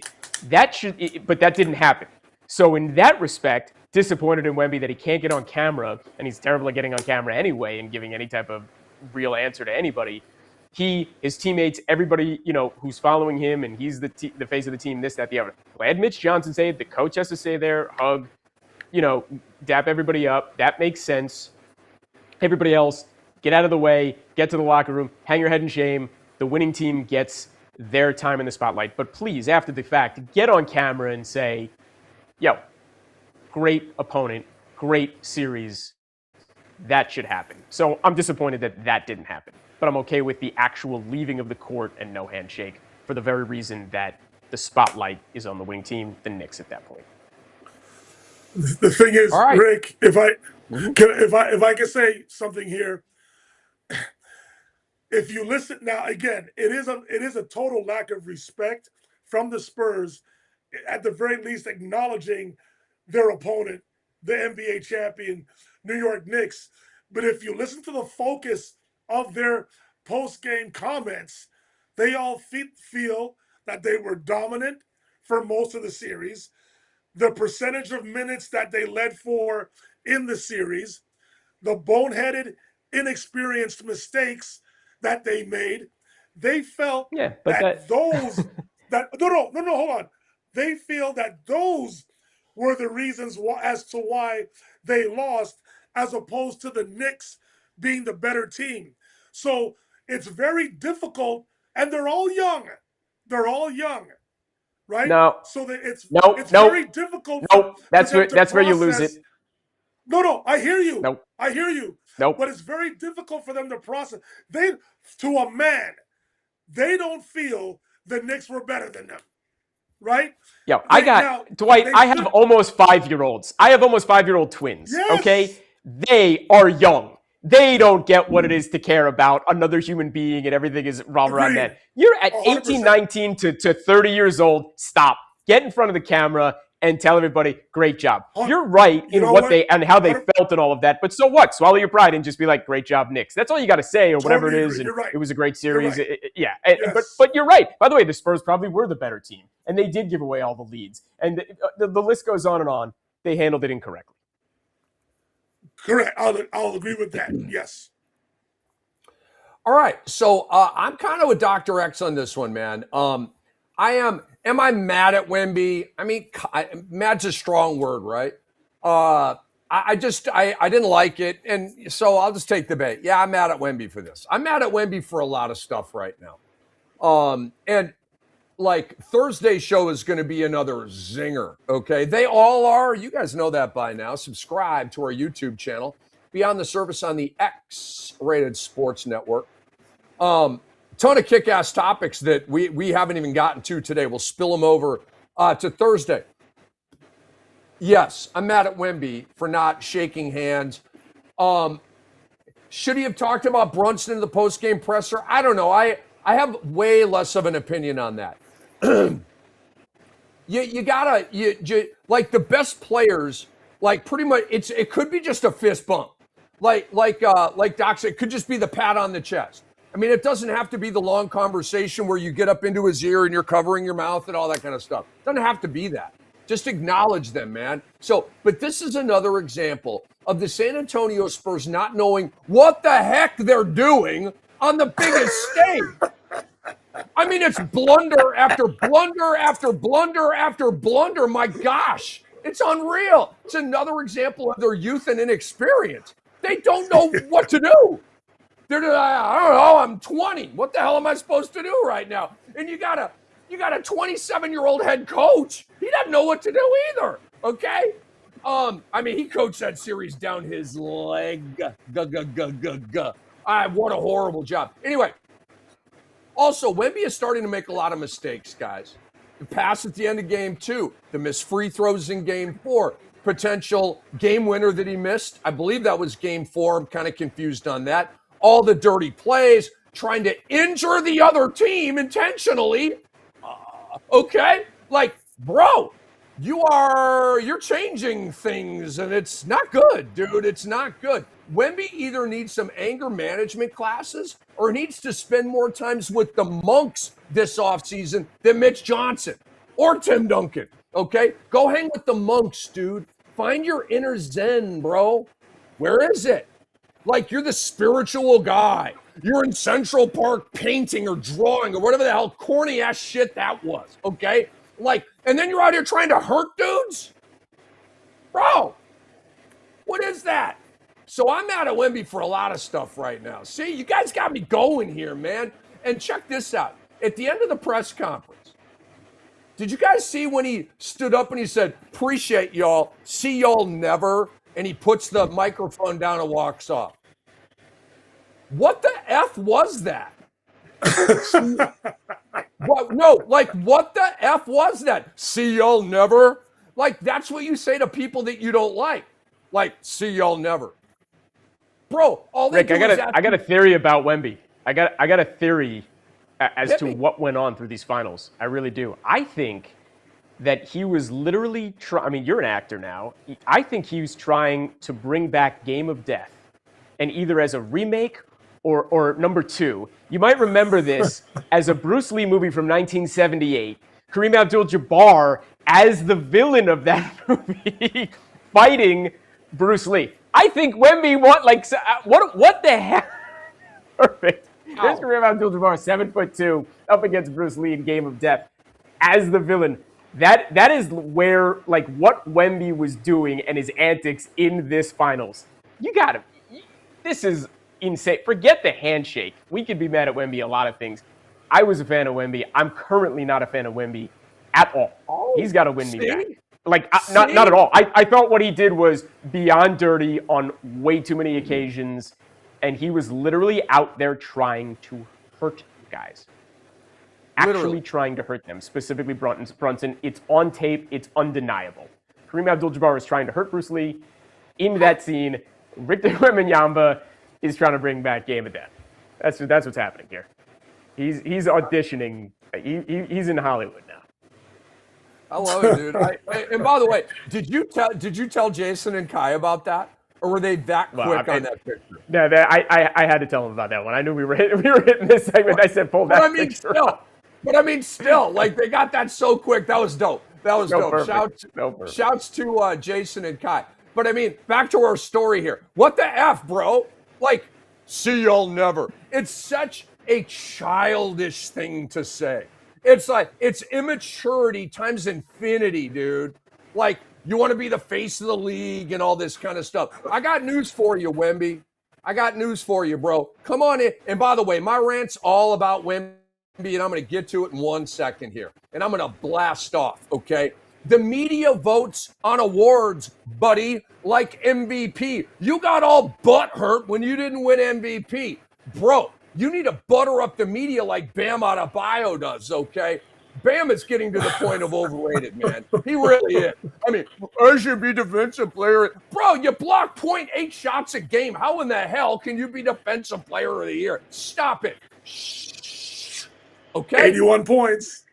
Wavy. Yeah, I mean, obviously he did that, and they cheated like mofos to get that done anyway.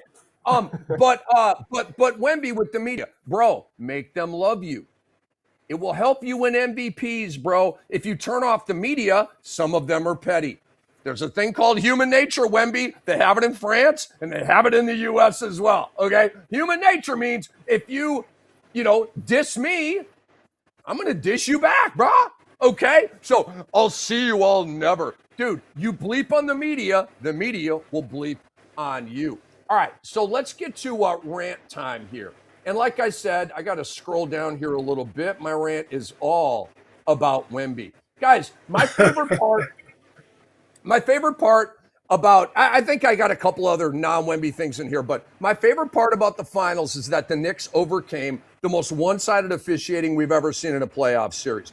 Games 2, 3, 4, and 5 were so rigged to try to at least get to 6 games. But the Knicks were so badass that they ended the series in 5, thwarting Dr. Evil's master plan for millions, okay? Not billions, but Disney did lose millions, all right? And I could not be happier about that. So the NBA now needs to cease and desist with their blatantly obvious protection of Victor Wembanyama. I mean, guys, it got so bad trying to keep him out of the suspension zone that Wemby was so protected, he literally could have walked up to Jalen Brunson and punched him in the face. And the refs would have been like, after review, this has not raised to the level of a hostile act. It is a technical foul on Victor Wembanyama, and he still would have been able to play. That's how protected this guy is. The NBA is insulting our intelligence with this protection, people. The whole world sees it, okay? If the NBA is that determined to create their new face, their new dynasty, and they're going through all these efforts, it's going to proliferate the Wemby villain persona that he is already cultivating in a big way with your help. If the NBA does not want their savior to be a villain, then play it straight with them, bro, starting right now. If this BS happens again in the 2027 playoffs, there will be asterisks placed on whatever Wemby does from me, okay? That's bad for business, NBA. Do you care? For example, had Wemby won this ring, I would not have given him or the Spurs full credit for it because of the obvious one-sided officiating and protection of Wemby, okay? They would not have gotten full credit. And this would literally be the first time ever that I played the valuation of a championship ring game. I don't play that game. A lot of people in barbershops and radio shows do, right? I don't give the Lakers credit for the bubble ring. Bull crap. They won that ring fair and square, and there was nothing fair and square about these finals. Now, final words for the 2026 season. Knick fans, I love you. You're the most sophisticated fans in all of sports, and I'm super psyched you all get to taste that champagne. Now, lastly, me and Wemby got to have a talk, okay? I'm a GOAT. Google me. Wemby wants to be a GOAT, so he needs to listen to me. Are you listening, Wemby? Wemby is a dirty player. It's obvious, but his dirtiness comes from a good place. It comes from a laser-locked focus on winning. Dwight was talking about how much he hates to lose. Totally get it. I love that mentality. Brunson's the same way. But Brunson's not out here trying to take dudes out, okay? All Wemby wants in life is that ring, and then another, and then another. And I love that because the ring is the thing. But you got to do it the right way, Wemby. You can't take shortcuts, okay? You can't fast-track winning a ring. You can't. Nobody's ever been able to do that. And we just found out you weren't able to do it despite the most help the NBA's ever given to a player ever, okay?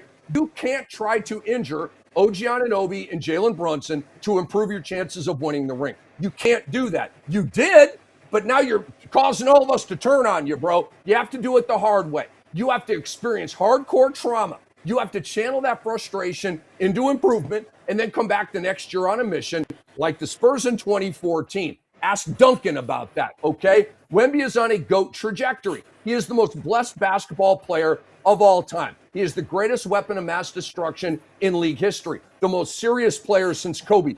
All of that is true, and he's wired to win, period. I love all that stuff. Wemby is going to have a dynasty, but here is my loving advice for Victor Wembanyama. Do it the right way, the hard way, blood, sweat, and tears, like Brunson. Do what the monks would do, Wemby. The monks wouldn't be out here trying to take out OG's knee and, Brunson's landing space. Here's my top 10 all time. Michael Jordan, not dirty. Kareem, not dirty. LeBron, not dirty. Magic, not dirty. Kobe, not dirty. Duncan, not dirty. Shaq, not dirty. Steph, not dirty. Russell, not dirty. Wilt, not dirty. Are you picking up what I'm putting down here? Okay, those GOATs were not dirty players. They were sensational players who were mentally tough killers, and they did it the right way, the long way, the painful way. Okay, Wemby, if you want your name with those GOATs, you got to cease this dirty play. Or people like me are going, even if you win 7 titles, I'm not putting you up there with those guys. If you're winning these titles the wrong way and through dirty plays and trying to injure guys, okay? Wemby, are you listening? Wemby, phone home. AM Pfeffer, what's your rant today? Man, I love all that. that was great, by the way. Thank you, Rick. I'm bringing it back. I feel like I have to defend myself a little bit, or at least explain myself a little bit with the NBA, ABA. I do give this thought. You know me as a historian of this great league, of this, of all of this. I want to take nothing away from Willis Reed and Clyde Frazier. I want to take nothing away from the 1970-73 Knicks. Please, that is never my intention. When I talk about the ABA, and I love that Mitch Lawrence, and I love what he said, how top-heavy it was. But that's, again, I think, going with my argument of the idea that there was enough guys in that league who were not part of the NBA during the regular season. Okay, so I understand who the 70 Knicks had to go through. I understand who the 73 Knicks had to go through. But it's not the same when you're missing key players who aren't there as the fabric of the league through the rest of the year. That changes everything. It's like the butterfly effect. And that's something to consider when you're talking about what you're doing and getting through when you've got to get to the playoffs. Okay, Willis Reed in 1964 was the 8th overall pick. Now, I think, ironically, it happened in the second round, but he was still the 8th overall pick. Okay? So, he's effectively, because it was different back then and how they picked, he's effectively a blue chipper.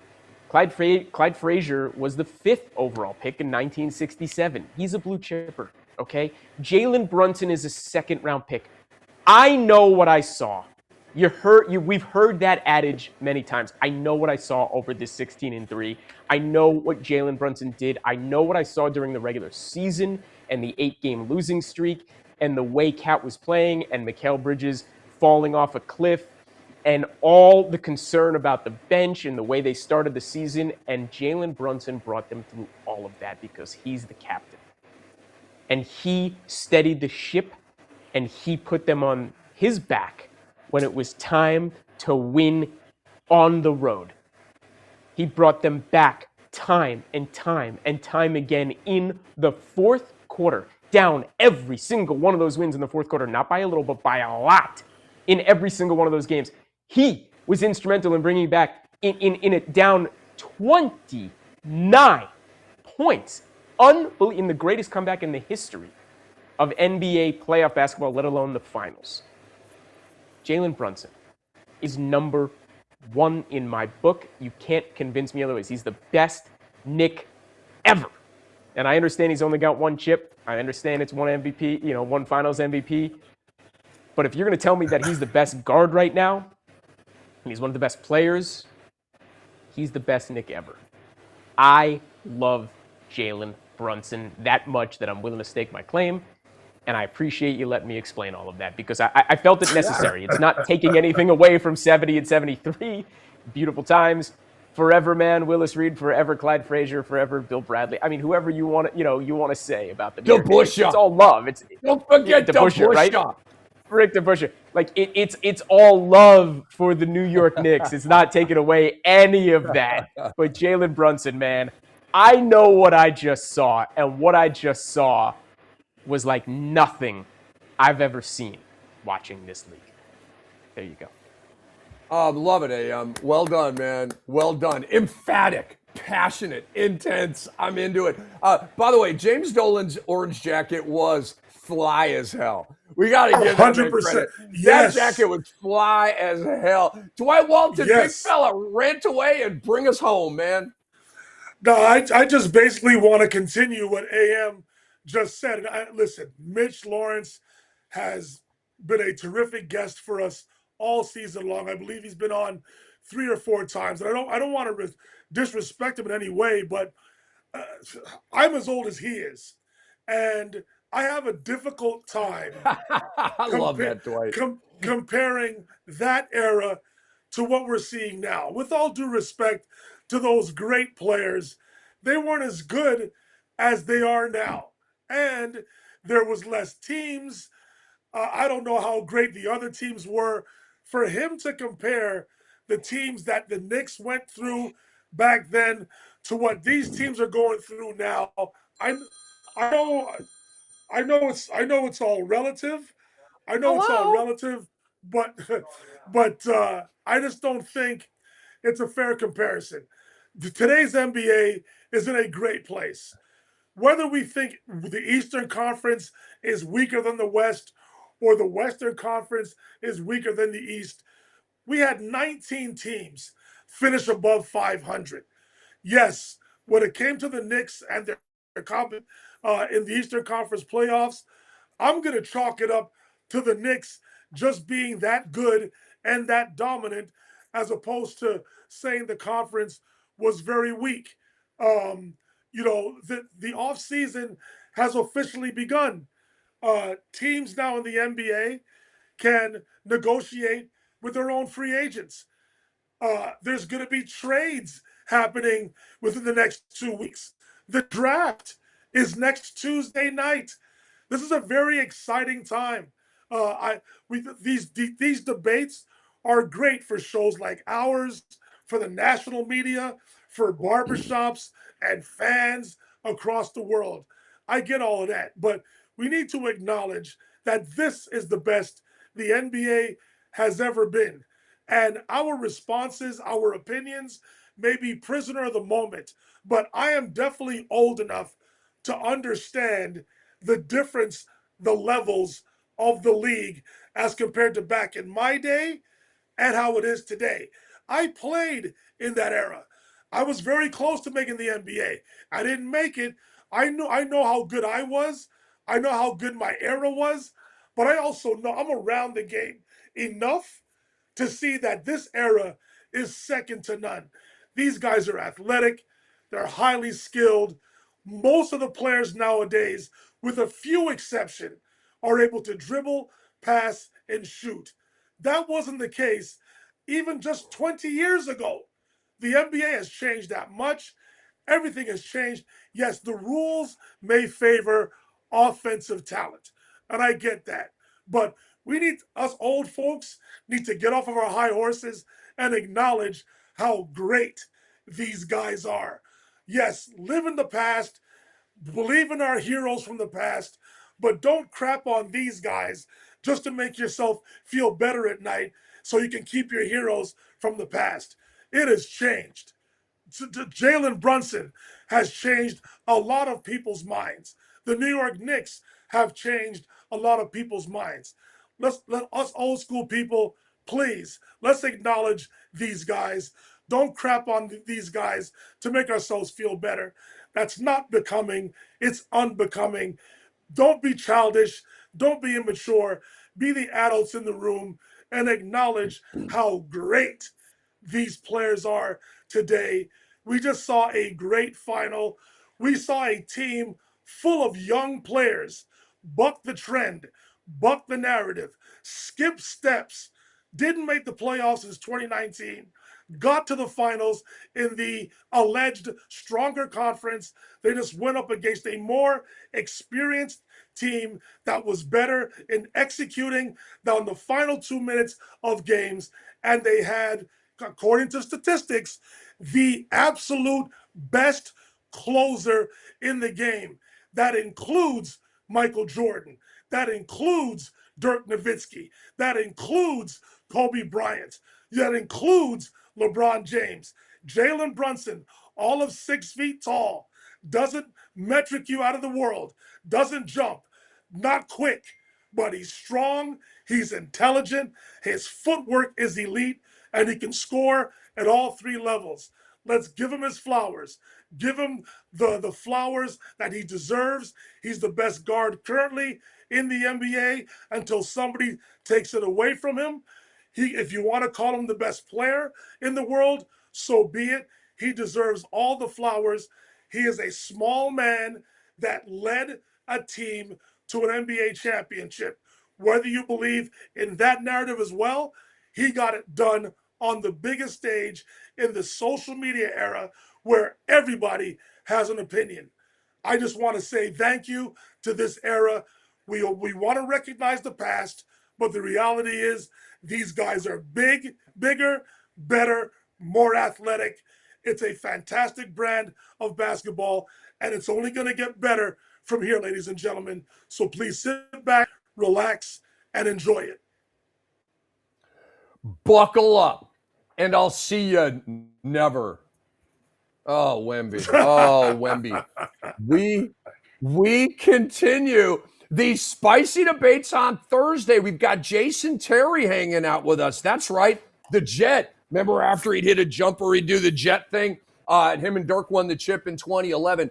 He's an assistant with the Utah Jazz right now, and Jet's my guy. I've known him for a long time. One of the coolest players ever. Okay, so we're going to have a great time with him. More Wemby debates, more Knick debates coming up. Obviously, next 3 days, there's going to be news. We'll be covering that as well. We love you all. Thank you so much for checking us out. Beyond the Surface on the X-Rated Sports Network. For Dwight, for AM, for Dwight, for Jason and Kai. Big thanks to our guests, Mitch Lawrence and Brendan Haywood. I'm Cam. Peace out. God love you all. And good for the New York Knicks. You finally got one in 53 years. Shouts to Knicks fans. We love you all. See you Thursday.